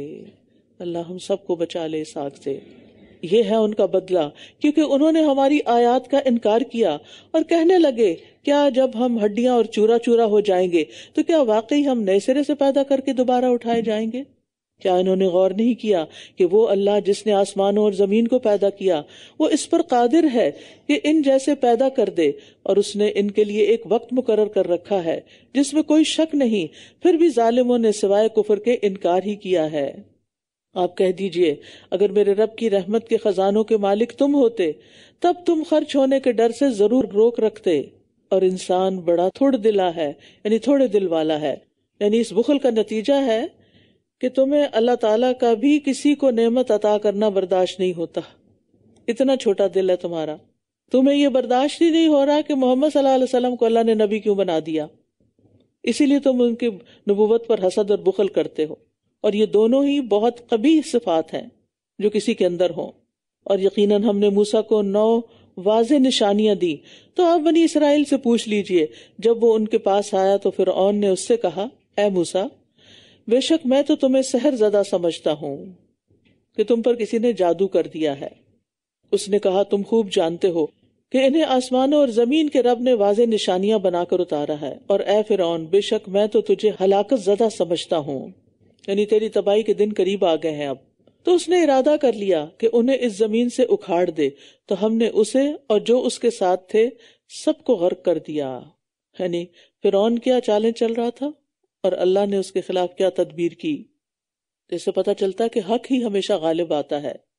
اور اس کے بعد ہم نے بنی اسرائیل سے کہا کہ تم اس زمین میں رہو بسو، پھر جب آخرت کا وعدہ آئے گا تو ہم تم سب کو اکٹھا کر کے لے آئیں گے. الارض سے مراد یہاں ارض شام ہے، فلسطین. اور پتہ یوں چلتا ہے کہ آخر کار بنی اسرائیل کی حکومت فلسطین اور شام کے بعد مصر پر بھی قائم ہو گئی تھی اس وقت. کذالک وأورثناها بنی اسرائیل. اور یہ سب فتوحات موسیٰ علیہ السلام کی زندگی میں نہیں ہوئی تھی. اور ہم نے اس قرآن کو حق ہی کے ساتھ نازل کیا ہے اور وہ حق ہی لے کر اترا ہے. اور ہم نے آپ کو خوشخبری دینے والا اور خبردار کرنے والا بنا کر بھیجا ہے. یعنی قرآن اللہ نے نازل کیا ہے اور آپ لوگوں کو خوشخبری دے رہے ہیں. اور قرآن کو ہم نے جدا جدا کر کے نازل کیا تاکہ آپ اسے ٹھہر ٹھہر کر لوگوں پر پڑھیں. اور ہم نے اسے تھوڑا تھوڑا کر کے نازل کیا ہے تاکہ لوگوں کے سمجھنے میں اور عمل میں آسانی ہو. کہہ دیجئے تم اس پر ایمان لاؤ یا نہ لاؤ، بے شک وہ لوگ جو اس سے پہلے علم دیے گئے ان پر جب یہ قرآن پڑھا جاتا ہے تو وہ ٹھوڑیوں کے بل سجدہ کرتے ہوئے گر پڑتے ہیں. یعنی اہل کتاب میں سے بھی بعض ایمان لانے والے تھے. اور وہ کہتے ہیں پاک ہے ہمارا رب، بے شک ہمارے رب کا وعدہ ضرور پورا ہو کر رہنے والا ہے. اور وہ روتے ہوئے ٹھوڑیوں کے بل گر جاتے ہیں. اور یہ قرآن انہیں خشوع میں اور بڑھا دیتا ہے. سوچئے کتنی دفعہ آپ قرآن پڑھ کر روئیں اور رو کر جھک گئیں آگے اللہ کے، یا سجدے میں جا گریں. یہ کیفیات کبھی ہوئی یا نہیں ہوئی؟ اگر نہیں ہوئی تو سمجھے کہ دل سخت ہے اور قرآن میں مزید وقت لگانے اور اس پر غور و فکر کرنے کی ضرورت ہے. اور وہ روتے ہوئے ٹھوڑیوں کے بل گر جاتے ہیں اور یہ قرآن انہیں خشوع میں اور بڑھا دیتا ہے. تو اس سے پتہ چلتا ہے کہ قرآن پڑھ کر سن کر رونا فضیلت کی بات ہے. اور حدیث میں آتا ہے عرش کا سایہ حاصل کرنے والے 7 خوش بخت لوگوں میں ایک وہ بھی ہے جس نے ذکر اللہ خالیا ففاضت عیناہ، جس نے خلوت میں اکیلے میں اللہ کو یاد کیا تو اس کی آنکھیں بہہ پڑی، رونے لگ گیا. آپ کہہ دیجئے اللہ کو پکارو یا رحمان کہہ کر پکارو، جس نام سے بھی تم اسے پکارو گے تو اسی کے ہیں اچھے اچھے نام. اور آپ اپنی نماز میں آواز نہ تو بلند کیجئے اور نہ ہی اس کو پست رکھیے، بلکہ اس کے درمیان کا راستہ اختیار کیجئے. اور آپ کہہ دیجئے سب تعریفیں اللہ ہی کی ہیں، جس نے نہ کوئی اولاد بنائی اور نہ ہی بادشاہت میں کوئی اس کا شریک ہے اور نہ ہی عاجزی کی وجہ سے کوئی اس کا مددگار ہے.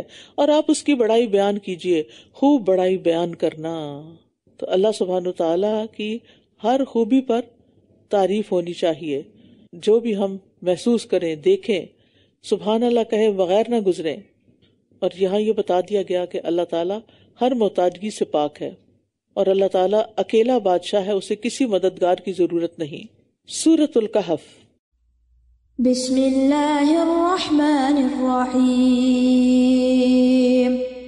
الحمد للہ الذی انزل علی عبده الكتاب ولم يجعل له عوجا قیما لینذر بأسا شدیدا من لدنه ويبشر المؤمنين الذين يعملون الصالحات أن لهم أجرا حسنا. سورۃ الکہف نور دینے والی سورت ہے. نبی صلی اللہ علیہ وسلم نے فرمایا جس نے سورۃ الکہف کی تلاوت ایسے کی جیسے وہ نازل ہوئی تو یہ اس کے لیے قیامت کے دن اس کی اقامت گاہ سے مکہ تک نور کا سبب بنے گی. اور جس نے سورت کی آخری 10 آیات پڑھی اور پھر دجال نکل آیا تو اسے کوئی نقصان نہیں پہنچ سکے گا. اور یہ سکینت نازل کرنے والی سورت ہے. الحمد للہ الذی انزل علی عبدہ الکتاب ولم یجعل لہ عوجا. سب تعریفیں اللہ ہی کے لیے ہیں جس نے اپنے بندے پر کتاب نازل کی اور اس میں کوئی ٹیڑھ نہیں رکھی. کتاب کے نازل کرنے پر اللہ کی حمد بیان ہو رہی ہے. اگرچہ اللہ تعالیٰ کے بے شمار انعامات اور نعمتیں ہیں، لیکن سب سے بڑی نعمت اس کا یہ کلام ہے جو اللہ نے ہمیں عطا کیا ہے، بالکل سیدھی، تاکہ وہ اس کی طرف سے سخت عذاب سے خبردار کرے اور ان مومنوں کو خوشخبری دے جو نیک عمل کرتے ہیں کہ ان کے لیے اچھا بدلہ ہے. یہ کتاب بالکل درست ہے، اس میں کوئی کجی نہیں، اور پچھلی کتابوں پر نگران ہے، مہیمن ہے. اور کتاب کے نازل ہونے کا مقصد بھی بتا دیا گیا. ماکثین فیہ ابدا، وہ اس میں ہمیشہ ہمیشہ رہنے والے ہیں. اور ان لوگوں کو خبردار کرے جنہوں نے کہا کہ اللہ نے کوئی اولاد بنا رکھی ہے، انہیں اس کا کوئی علم نہیں اور نہ ہی ان کے آباء و اجداد کو. بہت بڑی بات ہے جو ان کے منہوں سے نکلتی ہے، وہ محض جھوٹ کہتے ہیں. یعنی جو لوگ اللہ کی اولاد بتاتے ہیں ان کے پاس اس کی کوئی دلیل نہیں، بالکل جھوٹی بات کہتے ہیں. پھر شاید کہ آپ اس غم میں ان کے پیچھے اپنے آپ کو ہلاک کرنے والے ہیں اگر وہ اس کلام پر ایمان نہ لائے. یعنی لوگوں کے ایمان نہ لانے پر آپ صلی اللہ علیہ وسلم کو شدید صدمہ ہوتا تھا. آج ہمارے دلوں کا کیا حال ہے کہ اگر آپ کسی کو کوئی اچھی بات بتاتے ہیں اور وہ نہیں مانتا تو آپ کو غصہ آتا ہے یا افسوس ہوتا ہے، غم لگ جاتا ہے. ہمیں عام طور پہ غصہ آتا ہے، اریٹیشن ہوتی، کیوں نہیں مان رہے، بچے نہیں مانتے بات، کیوں نہیں مان رہے، اور پھر ڈانٹ ڈپٹ. ہمارے اندر وہ غم نہیں لگتا، وہ فکر نہیں لگتی کہ ان کا کیا بنے گا، اور پھر اسی لیے ہم دعا نہیں کرتے. جس کو غم لگ جاتا ہے نا کسی کے ہدایت سے دور ہونے کا، پھر وہ کوشش کے ساتھ ساتھ دعا ضرور کرتا ہے کہ اللہ اس کو ہدایت دے دے. اس زمین پر جو کچھ ہے ہم نے اسے اس زمین کے لیے زینت بنایا تاکہ ہم انہیں آزمائیں کہ ان میں سے کون عمل میں زیادہ اچھا ہے. یعنی دنیا کی رونقیں کس لیے؟ ایک امتحان ہے کہ دیکھا جائے کہ آخرت کو کون یاد رکھتا ہے اور اس کے لیے اچھے اچھے کام کون کرتا ہے. اور جو کچھ بھی اس پر ہے ہم ضرور اسے چٹیل میدان بنا دینے والے ہیں. یعنی قیامت کے دن زمین بالکل سفید میدے کی روٹی کی طرح ہو جائے گی، کسی چیز کا کوئی نشان باقی نہیں رہے گا، نہ درخت، نہ پہاڑ، نہ پتھر، کچھ بھی نہیں، نہ جانور، کوئی چیز نہیں. سفید روٹی جیسے میدے کی ہوتی ہے اور اس پر سارے لوگ صرف حساب کے لیے کھڑے ہوں گے. ام حسبت ان اصحاب الکہف والرقیم کانوا من آیاتنا عجبا، کیا آپ سمجھتے ہیں کہ غار اور کتبے والے ہماری عجیب نشانیوں میں سے تھے؟ جب ان نوجوانوں نے غار میں پناہ لی تو کہنے لگے ربنا آتنا من لدنک رحمتا وہیئ لنا من امرنا رشدا، اے ہمارے رب ہمیں اپنے پاس سے رحمت عطا فرما اور ہمارے لیے ہمارے معاملے میں رہنمائی مہیا فرما دے. مشکل حالات میں اللہ سے رحمت کا سوال کرنا چاہیے. اور یہاں پر آپ دیکھیے کہ یہ نوجوان ہیں جنہوں نے یہ بات کی ہے، اور جوانی کی جو عبادت ہوتی ہے وہ بڑی قابل قدر ہوتی ہے، اور قیامت کے دن جوانی کے بارے میں سوال بھی ہوگا. تو انہوں نے جب دیکھا کہ قوم کسی طور پر بھی شرک سے باز نہیں آتی تو انہوں نے قوم کو ہی چھوڑ دیا، ہجرت کر لی اور ایک غار کی طرف جا کے پناہ لی اور پھر اللہ سے دعا کی. تو اللہ تعالیٰ نے کیسے دعا قبول کی؟ تو ہم نے گنتی کے کئی سال غار میں ان کے کانوں پر پردہ ڈال دیا، یعنی ان کو سلا دیا، کیونکہ سوتے ہوئے انسان سن نہیں سکتا نا. پھر ہم نے انہیں اٹھایا تاکہ ہم معلوم کریں کہ دونوں گروہوں میں سے کون اس مدت کو ٹھیک شمار کرنے والا ہے. ہم آپ کے سامنے ان کی خبر حق کے ساتھ بیان کرتے ہیں. وہ چند نوجوان تھے جو اپنے رب پر ایمان لائے اور ہم نے انہیں ہدایت میں زیادہ کر دیا تھا. اور یہ عموماً ہوتا ہے کہ جوان بوڑھوں کی نسبت حق کو جلدی قبول کرتے ہیں، اور زدناہم ہدی یعنی ایمان کم اور زیادہ ہوتا رہتا ہے. اور ہم نے ان کے دلوں کو مضبوط کر دیا. جب وہ اٹھ کھڑے ہوئے تو کہنے لگے ہمارا رب آسمانوں اور زمین کا رب ہے، ہم اس کے سوا کسی اور کو ہرگز معبود نہیں پکاریں گے، اور اگر ہم ایسا کریں تو یقیناً ہم نے سخت ناانصافی کی بات کی. یہ ہماری قوم ہے جس نے اس کے سوا کئی دوسرے معبود بنا لیے ہیں. یہ ان پر کوئی واضح دلیل کیوں نہیں لاتے؟ بھلا اس سے بڑا ظالم کون ہوگا جو اللہ پر جھوٹ گھڑ لے. یعنی اللہ کی توحید کے ساتھ ساتھ قوم کے عمل کا بھی رد کر رہے ہیں یہ، کیونکہ توحید ثابت نہیں ہوتی جب تک کہ طاغوت کا انکار نہ کیا جائے. اور جب کہ تم ان لوگوں سے اور ان سے جن کی وہ اللہ کے سوا عبادت کر رہے تھے الگ ہو گئے ہو تو اس غار میں پناہ لے لو، تمہارا رب تمہارے لیے اپنی رحمت پھیلا دے گا اور تمہارے لیے تمہارے کام میں سہولت مہیا کر دے گا.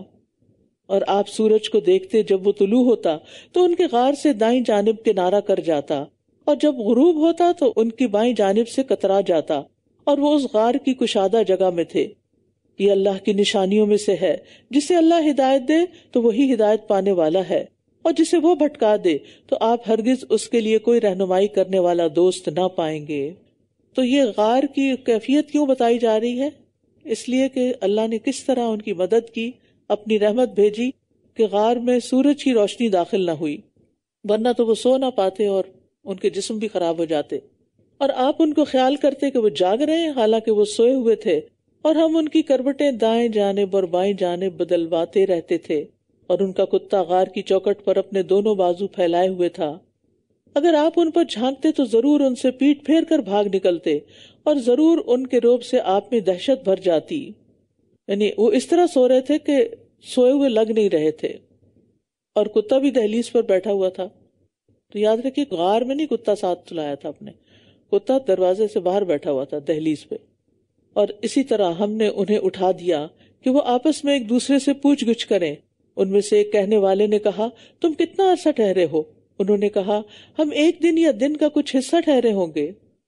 دوسرے کہنے لگے تمہارا رب زیادہ جانتا ہے جتنا عرصہ تم ٹھہرے ہو، بس اپنے میں سے کسی کو اپنی چاندی کا سکہ دے کر شہر کی طرف بھیجو، بس وہ دیکھے کہ ان میں سے کون سا کھانا زیادہ پاکیزہ ہے، پھر وہ تمہارے پاس اس میں سے کچھ کھانا لے آئے، اور وہ احتیاط سے کام لے اور تمہارے بارے میں کسی کو بھی خبر نہ ہونے دے. سبحان اللہ. جب کئی سو سال بعد اٹھے تو بھوک لگ رہی تھی، کھانا لینے بھیج رہے ہیں، لیکن احتیاط بھی ساتھ بتائی جا رہی ہے، اور یہ کہ کون سا کھانا زیادہ پاکیزہ ہے. ایہم ازکا طعامن، اس سے ان کی شخصیت کا اندازہ ہوتا ہے کہ دل میں توحید جو ہے وہ شرک کی نجاست سے بچاتی، اور منہ میں لقمہ جو ہوتا ہے وہ حرام کی نجاست سے بچاتا ہے، اور اس طرح انسان پورا اللہ کا بندہ بن جاتا ہے۔ تو اللہ سبحانہ وتعالیٰ نے اصحاب کہف کو مردوں کے زندہ کرنے پر اپنی قدرت کا عملی مشاہدہ کروایا، اور اصحاب کہف کی غار میں رکنے کی مدت کو بھی اللہ ہی بہتر جانتا ہے۔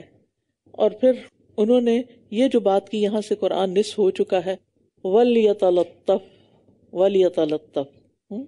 اور یہ اہم میسج ہے، چاہیے کہ نرمی سے کام لے، باریک بینی سے کام لے۔ کیوں؟ کیونکہ سختی سے کام بگڑ جاتے ہیں۔ یہ یاد رکھنے کی بات ہے، وَلْيَتَلَطَّفْ، یہ موٹا موٹا لکھا ہوتا ہے نا قرآن مجید میں، لیکن اکثر لوگوں کو مطلب نہیں آتا کہ کیا لکھا ہوا ہے۔ تو وہ لکھا ہوتا ہے کہ نرمی سے کام لیا کریں اور باریک بینی سے، سختی سے نہیں، سختی سے کام بگڑ جاتے ہیں۔ باریک بینی اختیار نہ کرنے سے راز کھل جاتے ہیں اور مطلوبہ معلومات بھی حاصل نہیں ہوتی۔ تو لطف میں نرمی اور باریک بینی دونوں چیزیں شامل ہیں۔ اگر وہ تم پر مطلع ہو گئے تو وہ تمہیں سنگسار کر دیں گے یا تمہیں اپنی ملت میں لوٹا لے جائیں گے، اور تب تم ہرگز بھی فلاح نہ پا سکو گے۔ اور اسی طرح ہم نے لوگوں کو ان پر مطلع کر دیا تاکہ وہ جان لیں کہ بے شک اللہ کا وعدہ سچا ہے، اور یہ کہ قیامت کے آنے میں کوئی شک نہیں۔ جب وہ آپس میں ان کے معاملے میں جھگڑ رہے تھے تو انہوں نے کہا کہ ان پر ایک یادگار عمارت بنا دو، ان کا رب انہیں زیادہ جانتا ہے۔ وہ لوگ جو ان کے معاملے میں غالب آ گئے کہنے لگے، ہم تو ضرور ان پر ایک مسجد بنائیں گے۔ اب یہ ہوا کہ وہ راز کھل گیا، قوم کو پتہ چل گیا۔ اس کے بعد یہ لوگ تو فوت ہو گئے اور لوگوں میں جھگڑا ہوا کہ ان کے ساتھ اب کرنا کیا ہے۔ تو کچھ نے کہا کہ ان کے اوپر مسجد بنا دیتے ہیں۔ تو قبروں پر عمارتیں بنانا شرک کا دروازہ کھول دیتی ہیں، اس لیے قبر کو پکا کرنے سے بھی منع کیا گیا ہے۔ نبی صلی اللہ علیہ وسلم یہ دعا کیا کرتے تھے، اے اللہ میری قبر کو بت نہ بنانا کہ جس کی پوچھا شروع کر دیں لوگ۔ ان لوگوں پر اللہ کی لعنت ہو جو اپنے نبیوں کی قبروں کو سجدہ گاہ بنا لیتے تھے۔ سَيَقُولُونَ ثَلَاثَةٌ، ان قریب وہ کہیں گے کہ وہ 3 ہیں، چوتھا ان کا کتا، اور وہ کہیں گے کہ وہ 5 ہیں، چھٹا ان کا کتا، غیب کی بات میں اٹکل کے تیر چلاتے ہوئے، اور کچھ کہیں گے وہ 7 ہیں اور 8واں ان کا کتا۔ آپ کہہ دیجئے میرا رب ان کی تعداد کو زیادہ جانتا ہے، انہیں بہت تھوڑے لوگ ہی جانتے ہیں۔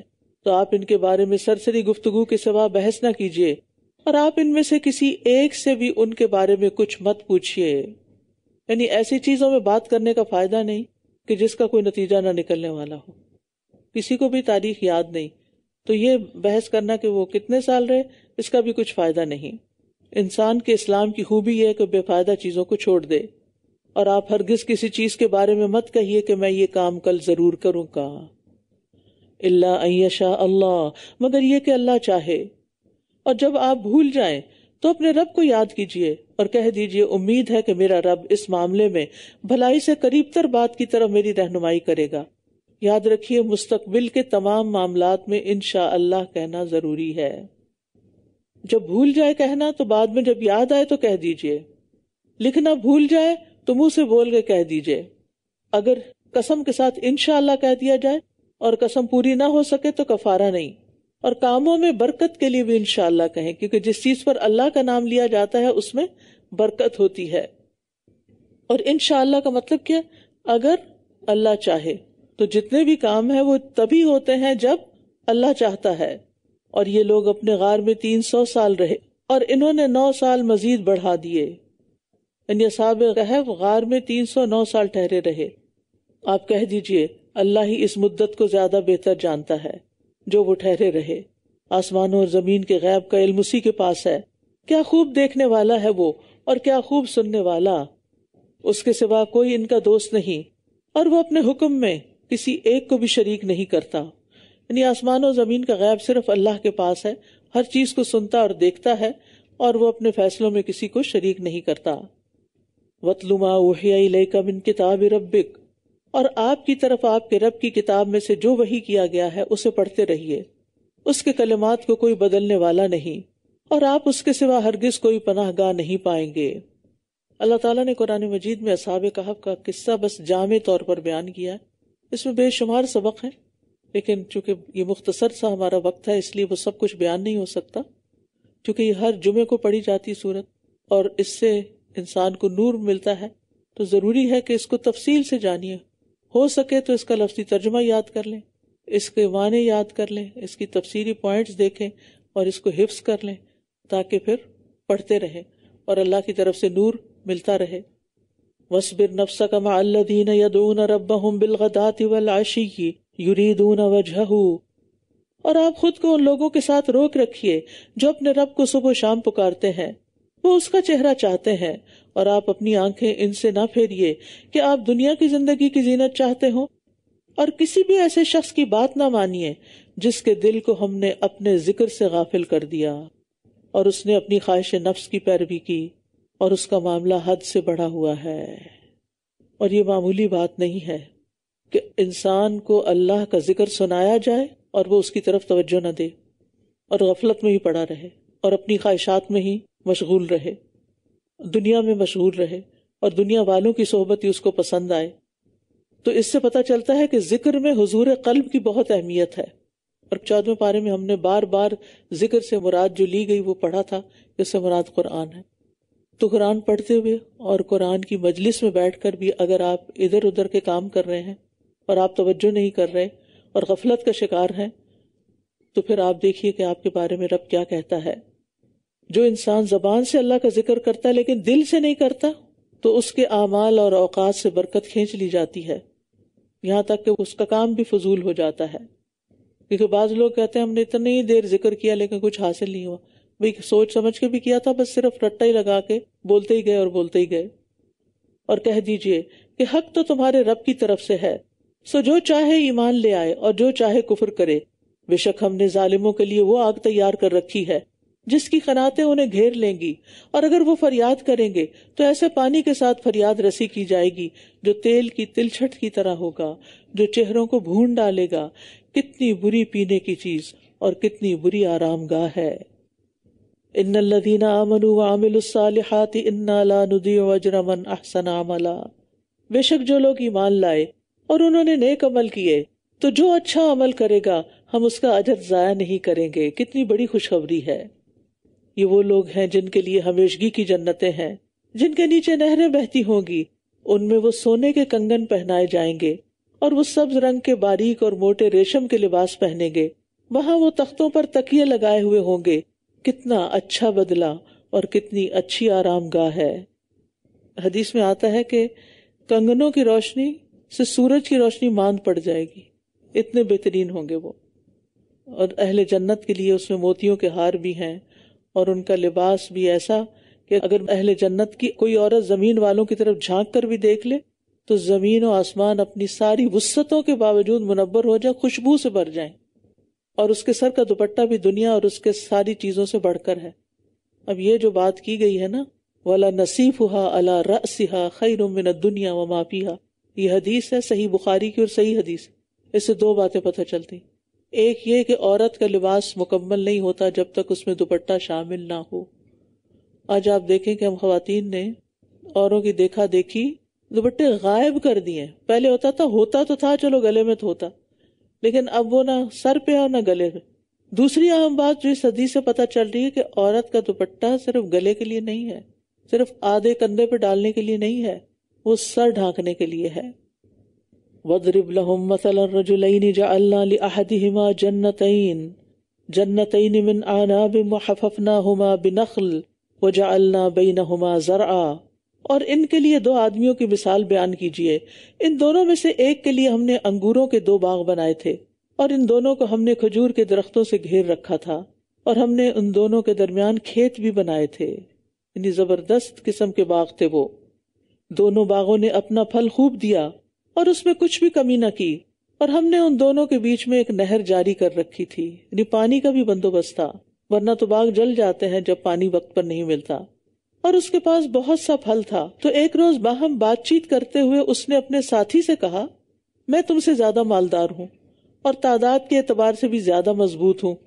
یعنی یہ شخص آخرت کو نہیں مانتا تھا، ایمان نہیں رکھتا تھا، اس لیے اپنے مال و دولت کی وجہ سے اپنے مومن دوست پر فخر کرتا تھا. اور اس کو ایک دن اپنے باغ لے گیا مشاہدہ کرانے کے لیے. وَدَخَلَ جَنَّتَهُ، اور وہ اپنے باغ میں اس حال میں داخل ہوا کہ وہ اپنی جان پر ظلم کرنے والا تھا. کہنے لگا کہ میں نہیں سمجھتا کہ یہ کبھی برباد ہوگا، اور نہ میں یہ سمجھتا ہوں کہ قیامت قائم ہوگی، اور واقعی اگر میں اپنے رب کی طرف لوٹایا گیا تو یقیناً میں اس سے بھی بہتر جگہ پاؤں گا. تو بات یہ ہے کہ دوسروں کو کمتر سمجھنے والا تو ویسے ہی جنت میں نہیں جائے گا.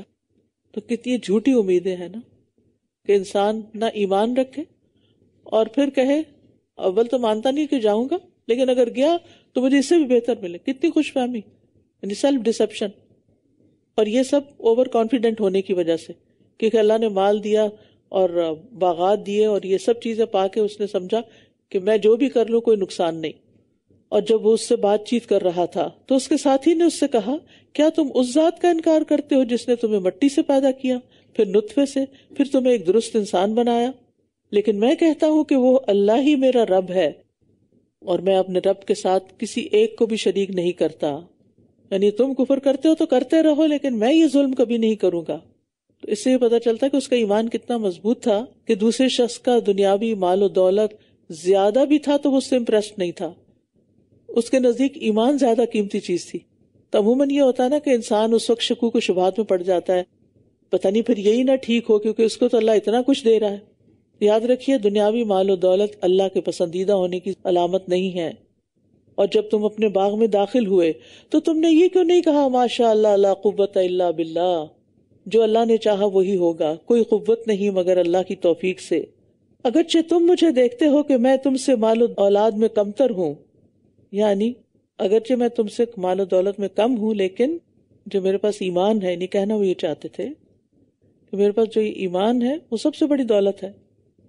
یاد رکھیے نعمت پر فخر اور غرور کی بجائے اللہ کا شکر ہی ادا کرتے رہنا چاہیے، اور اللہ ہی کو تمام نعمتوں کا کریڈٹ دینا چاہیے کہ اس کے چاہنے سے ہی ہوا. ماشاء اللہ کانا.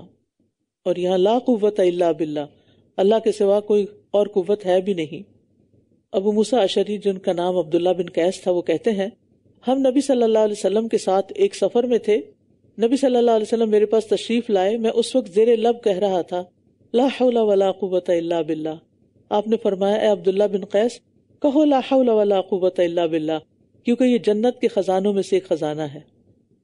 اچھا ہم خزانہ کا لفظ سنتے کیا سوچنے لگتے ہیں؟ سونے چاندی کے ڈھیر. ہم اللہ کے کلام کو، جنت سے آئی ہوئی کسی بات کو خزانہ نہیں سمجھتے. یعنی یہ وہ چیز ہے کہ جو جنت میں لے جانے کا سبب ہے، کیونکہ اس میں بھی اللہ کی توحید ہے. لا حول ولا قوت الا باللہ.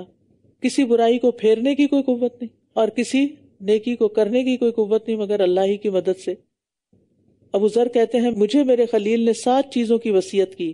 میں مساکین سے محبت کروں اور ان سے قریب رہوں، اپنے سے نیچے والے کو دیکھوں اوپر والے کو نہ دیکھوں، میں صلہ رحمی کروں اگرچہ کوئی مجھ سے رشتہ توڑے، اور یہ کہ میں لا حول ولا قوت الا باللہ کی کثرت کر دوں.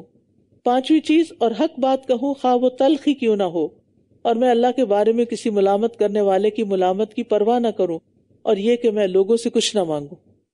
فَعَسَىٰ رَبِّي أَن يُؤْتِيَنِي خَيْرًا مِّن جَنَّتِكَ.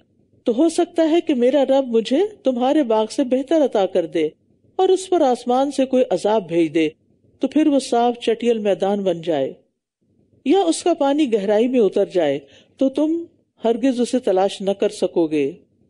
تو مومن ساتھی جو تھا اس نے دنیا کے مال کی بجائے اللہ کی ذات پر بھروسہ کیا، اور اس کا سارا پھل گھیر لیا گیا. جس کو اپنے باغ پہ بڑا مان تھا سب ختم ہو گیا.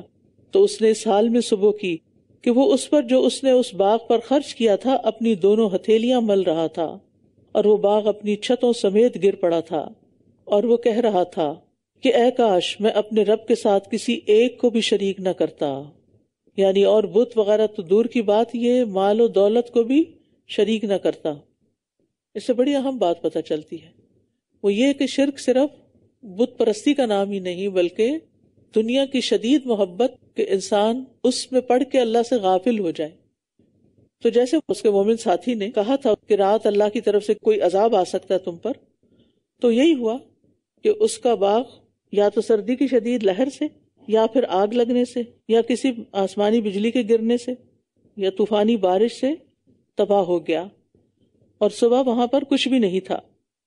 اب اس کو یاد آیا کہ میرے مومن بھائی کی بات تو سچی تھی، کاش میں اپنے رب کے ساتھ کسی کو شریک نہ کرتا. تو یہاں کسی بت کو تو شریک نہیں کر رہا تھا، اس دولت کو شریک کر رہا تھا جو باغ کی شکل میں اس کو ملی ہوئی تھی، اور غرور اور تکبر کی وجہ سے اپنے نفس کی پیروی کر رہا تھا. اگر وہ اپنے ساتھی یا دوست کی بات مان لیتا اور ساری شان و شوکت کو اللہ کا عطیہ سمجھتا تو اس کے ساتھ یہ نہ ہوتا. اور اللہ کے سوا اس کے پاس کوئی جماعت ایسی نہ تھی جو اس کی مدد کرتی، اور نہ ہی وہ خود بدلہ لینے والا تھا. ہنالک الولایۃ للہ الحق، وہاں سارا اختیار اللہ برحق ہی کے لیے ہے، وہ ثواب دینے میں بہتر اور انجام کے اعتبار سے زیادہ اچھا ہے. وَاضْرِبْ لَهُمْ مَثَلَ الْحَيَاةِ الدُّنْيَا، اور آپ ان کے لیے دنیا کی زندگی کی مثال بیان کیجئے جو پانی کی طرح ہے. ہم نے اسے آسمان سے اتارا تو اس کے ساتھ زمین کی نباتات خوب گھنی ہو گئی، پھر وہ چورا چورا ہو گئی جسے ہوائیں بکھیر دیتی ہیں، اور اللہ ہر چیز پر قدرت رکھنے والا ہے. یہاں دنیا کی بے ثباتی کی ایک اور مثال دی گئی ہے کہ اس کی مثال پانی کی طرح ہے جو اوپر سے آتا ہے بارش کے ساتھ، اور پھر پودے خوب اگتے ہیں، گھنے ہوتے ہیں، اور بہت خوبصورت منظر آتا ہے کیونکہ پھول اور پھل سب کچھ نکل آتا ہے اس پانی کی وجہ سے. اور پھر کیا ہوتا ہے، کئی پودے اگتے ہی اکھاڑ لیے جاتے ہیں، کئی پودے بن پکے کاٹ لیے جاتے ہیں، پھر اگر کوئی حادثہ پیش نہ آئے تو پکنے پہ کاٹ لیے جاتے ہیں یا خود ہی ٹوٹ پھوٹ کا شکار ہو جاتے ہیں. تو اس سے کیا پتہ چلتا ہے کہ جو بھی نعمت ہمیں ملی ہے نا، اس کا ایک نہ ایک دن زوال ہونا ہے، وہ ایک دن چلی جائے گی. تو یہاں پر حکم کیا ہے کہ دنیا کی زندگی کی مثال بیان کریں. تو دنیا کی زندگی کی مثال ابھی پودے سے دی میں نے آپ کو، اور پودے کوئی چھوٹے چھوٹے ہوتے ہیں تو ان کو اکھاڑ دیتے ہیں کیونکہ وہ دوسرے پودوں کو بڑا نہیں ہونے دیتے، اور کچھ ایسے ہوتے ہیں کہ کوئی خاص جگہ پر گرو نہیں کرتے تو وہاں سے ان کو ہٹا لیتے ہیں. تو اسی طرح کچھ انسان بچپن میں فوت ہو جاتے ہیں، کچھ جوانی میں فوت ہو جاتے ہیں، کچھ بڑھاپے میں فوت ہو جاتے ہیں، لیکن رہنا یہاں کسی نے بھی نہیں، چاہے کوئی 100 سال کا ہو جائے. المال والبنون زینۃ الحیات الدنیا والباقیات الصالحات خیر عند ربک ثوابا وخیر عملا. مال اور بیٹے دنیا کی زندگی کی زینت ہیں، اور باقی رہنے والی نیکیاں آپ کے رب کے نزدیک ثواب اور امید کے اعتبار سے بہت بہتر ہیں. تو انسان کو مال و دولت کی بجائے نیک اعمال کی طرف توجہ کرنی چاہیے، باقی کو فانی پر ترجیح دینی چاہیے. اور مال اور بیٹوں کا ذکر کیوں کیا گیا؟ کیونکہ انسان کے اندر فخر اور غرور انہی چیزوں کی وجہ سے آتا ہے. اور باقیات الصالحات وہ تمام نیک اعمال ہیں جو اللہ کو راضی کرنے والے ہیں. یعنی مال بیٹے تمہارے پیچھے رہ جائیں گے، آگے تمہارے ساتھ نیکیاں جائیں گی. رسول اللہ صلی اللہ علیہ وسلم نے فرمایا سبحان اللہ، الحمد للہ، ولا الہ الا اللہ واللہ اکبر باقی رہنے والی نیکیوں میں سے ہیں. اسی طرح صدقہ جاریہ کے کام والباقیات الصالحات، ہم میں سے ہر ایک کو سوچنا چاہیے کہ وہ اپنے پیچھے کچھ نہ کچھ ایسا کام چھوڑ کے جائے جس کا ثواب اس کو مرنے کے بعد بھی ملتا رہے. یعنی ایسی جگہ صدقہ کرنا جو اس کے مرنے کے بعد بھی لوگوں کے فائدے میں رہے. مثلاً کوئی مسجد بنوانا، کوئی ہاسپٹل بنوانا، کوئی کنواں کھدوانا. ضروری نہیں ہوتا کہ سارے کا سارا آپ خود ہی کریں، اگر کچھ بھی اس میں کنٹریبیوشن کر دیں تو بہت کافی ہوتی. اسی طرح دینی ادارے بنانا، جب تک لوگ ان میں پڑھتے رہیں گے، جب تک وہاں سے دین پھیلتا رہے گا، آپ کا اجر و ثواب لکھا جاتا رہے گا. پھر اسی طرح وہ علم جس سے فائدہ اٹھایا جائے، لوگوں کو علم سکھائیں، تدریس کریں یا تصنیف کریں یا تبلیغ کریں، کچھ بھی کر سکتے ہیں. نیک اولاد جو دعائیں کرے یا شاگرد وغیرہ جو دعائیں کرے وہ بھی اولاد کی طرح ہی ہوتے ہیں. تو یہ چیزیں باقی رہنے والی ہیں، اور باقی سب کچھ وائنڈ اپ ہو جائے گا، مرنے کے بعد تقسیم ہو جائے گا. اور جس دن ہم پہاڑوں کو چلا دیں گے اور آپ زمین کو کھلے ہوئے میدان کی طرح دیکھیں گے، اور ہم ان سب کو اکٹھا کر لیں گے، پھر ہم ان میں سے کسی ایک کو بھی باقی نہ چھوڑیں گے. اب دنیا کی بے ثباتی اور آخرت کے اجر کی پائیداری کی مناسبت سے قیامت کا ذکر کیا جا رہا ہے. یعنی اس دن کو یاد کیجئے جب پہاڑوں کو چلا دیا جائے گا. آج کوئی امیجن بھی کر سکتا کہ پہاڑ اپنی جگہ سے ہل جائیں گے اور مختلف حالتوں سے گزرتے ہوئے بالکل مٹی ہو جائیں گے، سراب کی طرح رہ جائیں گے. اور یہ سب کچھ کس لیے ہوگا؟ وَحَشَرْنَاهُمْ، سب کو اکٹھا کر کے حساب کتاب کے لیے، اور وہ سب آپ کے رب کے سامنے صف در صف پیش کیے جائیں گے. یقیناً تم ہمارے پاس اسی طرح آ گئے جیسے ہم نے تمہیں پہلی بار پیدا کیا تھا، بلکہ تم اس گمان میں رہے کہ ہم تمہارے لیے وعدے کا کوئی وقت مقرر نہیں کریں گے. یعنی قیامت کے دن انسان اسی طرح دوبارہ اٹھے گا جیسے پہلی دفعہ پیدا ہوا تھا، صحیح سلامت لیکن بے لباس. قیامت کے دن بھی ایسے ہی ہوگا، بے لباس، ننگے پاؤں، ننگے بدن، بغیر ختنے کے، اور ہر شخص اللہ کے سامنے اکیلا کھڑے ہو کر حساب دے گا. وَوُضِعَ الْكِتَابُ فَتَرَى الْمُجْرِمِينَ مُشْفِقِينَ مِمَّا فِيهِ، اور اعمال کی کتاب رکھ دی جائے گی، پھر آپ مجرموں کو دیکھیں گے کہ وہ اس سے ڈر رہے ہوں گے جو اس میں درج ہوگا، اور وہ کہیں گے ہائے افسوس ہم پر، اس کتاب کو کیا ہے کہ اس نے نہ کسی چھوٹی چیز کو چھوڑا اور نہ بڑی کو، مگر اس کو شمار کر ڈالا، اور جو عمل انہوں نے کیے وہ حاضر پائیں گے، اور آپ کا رب کسی ایک پر بھی ظلم نہ کرے گا. چھوٹے بڑے سب گناہ لکھ دیے جائیں گے، حتیٰ کہ انسان جو آہ اوہ کرتا ہے یہ بھی لکھ لیا جاتا ہے. ہر چیز ریکارڈ ہو رہی ہے. یعنی 3 طرح کی چیزیں ہوتی ہیں نا، ایک ہوتی ہے کام کی بات، ایک ہوتی ہے غلط بات، اور ایک ہوتی ہے نیوٹرل بات، یعنی درمیان کی بات، نہ ادھر نہ ادھر، جس کا کوئی مطلب فائدہ نہیں، لغو میں آ جاتا ہے، لہو میں آ جاتا ہے. تو صغیرہ گناہ جو ہیں وہ اکٹھے ہو کر کبیرہ بن جاتے ہیں، انسان کو تباہ برباد کر دیتے ہیں. اس لیے چھوٹے چھوٹے گناہوں سے بھی بچنا چاہیے. وَإِذْ قُلْنَا لِلْمَلَائِكَةِ اسْجُدُوا لِآدَمَ فَسَجَدُوا إِلَّا إِبْلِيسَ، اور جب ہم نے فرشتوں سے کہا کہ آدم کو سجدہ کرو تو سوائے ابلیس کے سب نے سجدہ کیا، وہ جنوں میں سے تھا، تو اس نے اپنے رب کے حکم کی نافرمانی کی، بات نہیں مانی. دیکھیے بات نہ ماننے کا پھر انجام کیا ہے. اللہ تعالیٰ پوچھتے ہیں کیا پھر بھی تم مجھے چھوڑ کر اسے اور اس کی اولاد کو دوست بناتے ہو، یعنی شیطان اور اس کی ذریت کو، حالانکہ وہ سب تمہارے دشمن ہیں. ظالموں کے لیے کتنا برا بدلہ ہے، کیا چھوڑ کے کیا لے رہے ہیں. میں نے نہ انہیں آسمانوں اور زمین کی پیدائش کے وقت حاضر کیا تھا، یعنی شیطانوں کو، اور نہ ہی ان کی اپنی پیدائش کے وقت، اور نہ ہی میں گمراہ کرنے والوں کو اپنا بازو یعنی مددگار بنانے والا ہوں. اور جس دن وہ فرمائے گا پکارو میرے ان شریکوں کو جنہیں تم میرا شریک سمجھتے تھے، تو وہ انہیں پکاریں گے مگر وہ انہیں کوئی جواب نہ دیں گے، اور ہم ان کے مابین ہلاکت کی ایک جگہ بنا دیں گے. اور مجرم لوگ آگ کو دیکھیں گے تو وہ سمجھ لیں گے کہ یقیناً وہ اسی میں گرنے والے ہیں، اور وہ اس سے بچنے کی کوئی جگہ نہ پائیں گے. اب اس سے پتہ چلتا ہے کہ مجرموں کو آگ میں بھیجنے سے پہلے اس کا مشاہدہ کرایا جائے کہ یہاں جا رہے ہو تم، یہ تمہارا ٹھکانہ ہوگا. تو سوچئے کہ کتنا دردناک منظر ہوگا وہ، یعنی اس کو دیکھنا بذات خود ہی ایک عذاب ہے. وَلَقَدْ صَرَّفْنَا فِي هَذَا الْقُرْآنِ لِلنَّاسِ مِنْ كُلِّ مَثَلٍ وَكَانَ الْإِنسَانُ أَكْثَرَ شَيْءٍ جَدَلًا، اور یقیناً ہم نے اس قرآن میں لوگوں کے لیے ہر طرح کی مثال پھیر پھیر کر بیان کی، اور انسان جھگڑا کرنے میں ہر چیز سے بڑھ کر ہے. یعنی اللہ تعالیٰ کی باتوں کو سمجھنے کی کوشش نہیں کرتا، بس اسے صرف بحث کرنے سے دلچسپی ہے.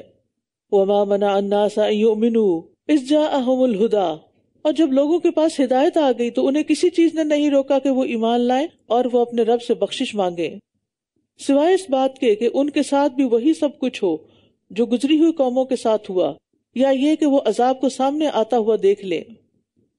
مطلب یہ ہے کہ لوگوں کو ان کے ایمان لانے اور استغفار کرنے سے روکا تو صرف ان کے اس مطالبے نے کہ ان پر پہلے لوگوں جیسا جھاڑ اکھاڑ دینے والا عذاب آ جائے. وَمَا نُرْسِلُ الْمُرْسَلِينَ إِلَّا مُبَشِّرِينَ وَمُنذِرِينَ وَيُجَادِلُ الَّذِينَ كَفَرُوا بِالْبَاطِلِ لِيُدْحِضُوا بِهِ الْحَقَّ وَاتَّخَذُوا آيَاتِي وَمَا أُنذِرُوا هُزُوًا، اور ہم رسولوں کو صرف خوشخبری دینے والے اور ڈرانے والے بنا کر بھیجتے ہیں، اور وہ لوگ جنہوں نے کفر کیا وہ باطل کے سہارے جھگڑتے ہیں تاکہ وہ اس کے ذریعے حق کو پھسلا دیں، اور انہوں نے میری آیات کو جس چیز سے وہ ڈرائے گئے تھے مذاق بنا لیا ہے. اور اس سے بڑا ظالم کون ہے جو اپنے رب کی آیات کے ذریعے نصیحت کیا جائے پھر بھی وہ ان سے اعراض کرے، منہ موڑ کے چلا جائے، اور وہ بھول جائے جو اس کے دونوں ہاتھوں نے آگے بھیجا ہے. بے شک ہم نے ان کے دلوں پر پردے ڈال دیے ہیں تاکہ وہ اسے سمجھ نہ سکیں، اور ان کے کانوں میں بوجھ ہے، اور اگر آپ انہیں ہدایت کی طرف بلائیں تب بھی وہ ہرگز کبھی ہدایت نہیں پائیں گے. وَرَبُّكَ الْغَفُورُ ذُو الرَّحْمَةِ لَوْ يُؤَاخِذُهُم بِمَا كَسَبُوا لَعَجَّلَ لَهُمُ الْعَذَابَ بَل لَّهُم مَّوْعِدٌ لَّن يَجِدُوا مِن دُونِهِ مَوْئِلًا، اور آپ کا رب بہت بخشنے والا اور رحمت والا ہے، اگر وہ انہیں اس کمائی کی وجہ سے جو انہوں نے کی پکڑ لے تو یقیناً وہ انہیں جلد عذاب دے، بلکہ ان کے لیے وعدے کا ایک وقت مقرر ہے جس کے سوا وہ ہرگز کوئی جائے پناہ نہ پائیں گے. یہ اللہ کی رحمت ہوتی ہے کہ وہ انسان کو گناہوں کے باوجود فوراً نہیں پکڑتا بلکہ مہلت دیتا ہے. اگر ہر گناہ پہ پکڑ ہوتی تو ہر بندہ شکنجے میں ہوتا، سب پکڑے ہوئے ہوتے، مہلت عمل ختم ہو جاتی اور بڑی ہلاکت کا وقت آ جاتا. لیکن اللہ نے ایک وقت مقرر کیا، اس سے پہلے اللہ نے پھر آزادی دے دی، اب جو جی چاہے کرو. وَتِلْكَ الْقُرَىٰ أَهْلَكْنَاهُمْ لَمَّا ظَلَمُوا وَجَعَلْنَا لِمَهْلِكِهِمْ مَوْعِدًا. اور یہی بستیاں ہیں جنہیں ہم نے ہلاک کر دیا جب انہوں نے ظلم کیا، اور ہم نے ان کی ہلاکت کے لیے وعدے کا ایک وقت مقرر کر رکھا تھا. یعنی ہر بستی جو اس کا اپوائنٹڈ ٹائم ہے اس پر ہی ختم ہوگی. اور جو عربوں کے قریب قریب کی بستیاں تھیں ان کو تو وہ دیکھ بھی چکے تھے، قوم سمود، عاد، قوم لوط وغیرہ. وَإِذْ قَالَ مُوسَىٰ لِفَتَاهُ لَا أَبْرَحُ حَتَّىٰ أَبْلُغَ مَجْمَعَ الْبَحْرَيْنِ أَوْ أَمْضِيَ حُقُبًا. اور جب موسیٰ نے اپنے نوجوان خادم سے کہا کہ میں نہیں رکوں گا یہاں تک کہ میں 2 سمندروں کے سنگم پر پہنچ جاؤں، ورنہ میں مدتوں چلتا رہوں گا. یہاں سے موسیٰ علیہ السلام اور خضر علیہ السلام کا واقعہ اب شروع ہو رہا ہے. موسیٰ علیہ السلام خضر علیہ السلام کے پاس حکم حاصل کرنے کے لیے گئے. اگرچہ یہ اپنی جگہ ایک مستقل قصہ ہے، تاہم اس میں اس بات کی تائید بھی ہے جو پہلے 2 قصوں میں گزر چکی ہے. اب آپ دیکھیے کہ موسیٰ علیہ السلام ایک جلیل القدر پیغمبر تھے.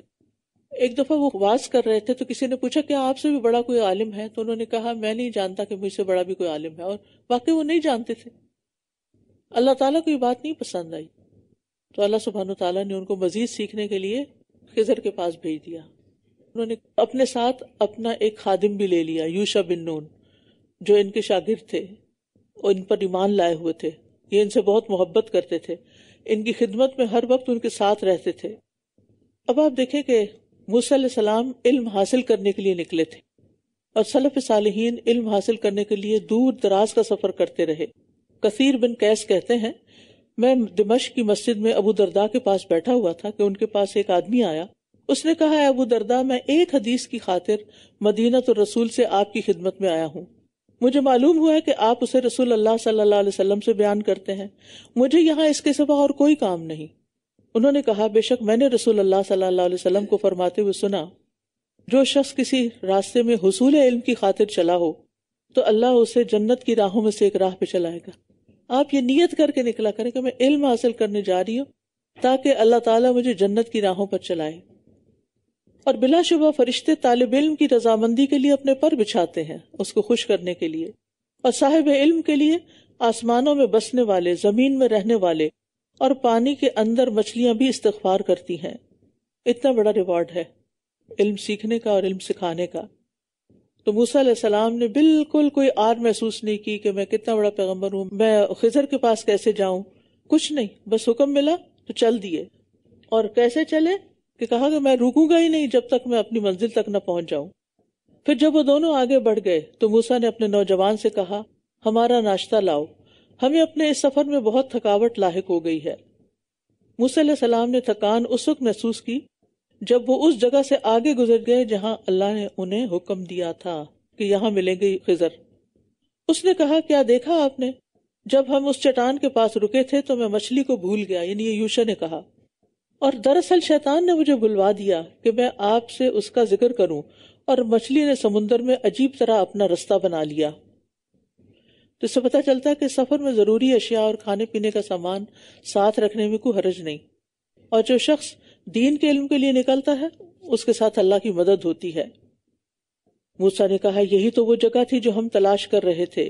چنانچہ وہ دونوں اپنے قدموں کے نشانات کی پیروی کرتے ہوئے واپس پلٹ گئے تو ان دونوں نے ہمارے بندوں میں سے ایک بندے خضر کو پایا جسے ہم نے اپنی طرف سے رحمت عطا کی تھی، اور اسے ہم نے اپنے پاس سے ایک علم سکھایا تھا. اس سے کیا اہم بات پتہ چلتی ہے کہ کسی بھی مہم کو سر انجام دینے کے لیے، کسی بھی کام کو چھوٹا ہو یا بڑا کرنے کے لیے 2 چیزیں چاہیے ہوتی ہیں.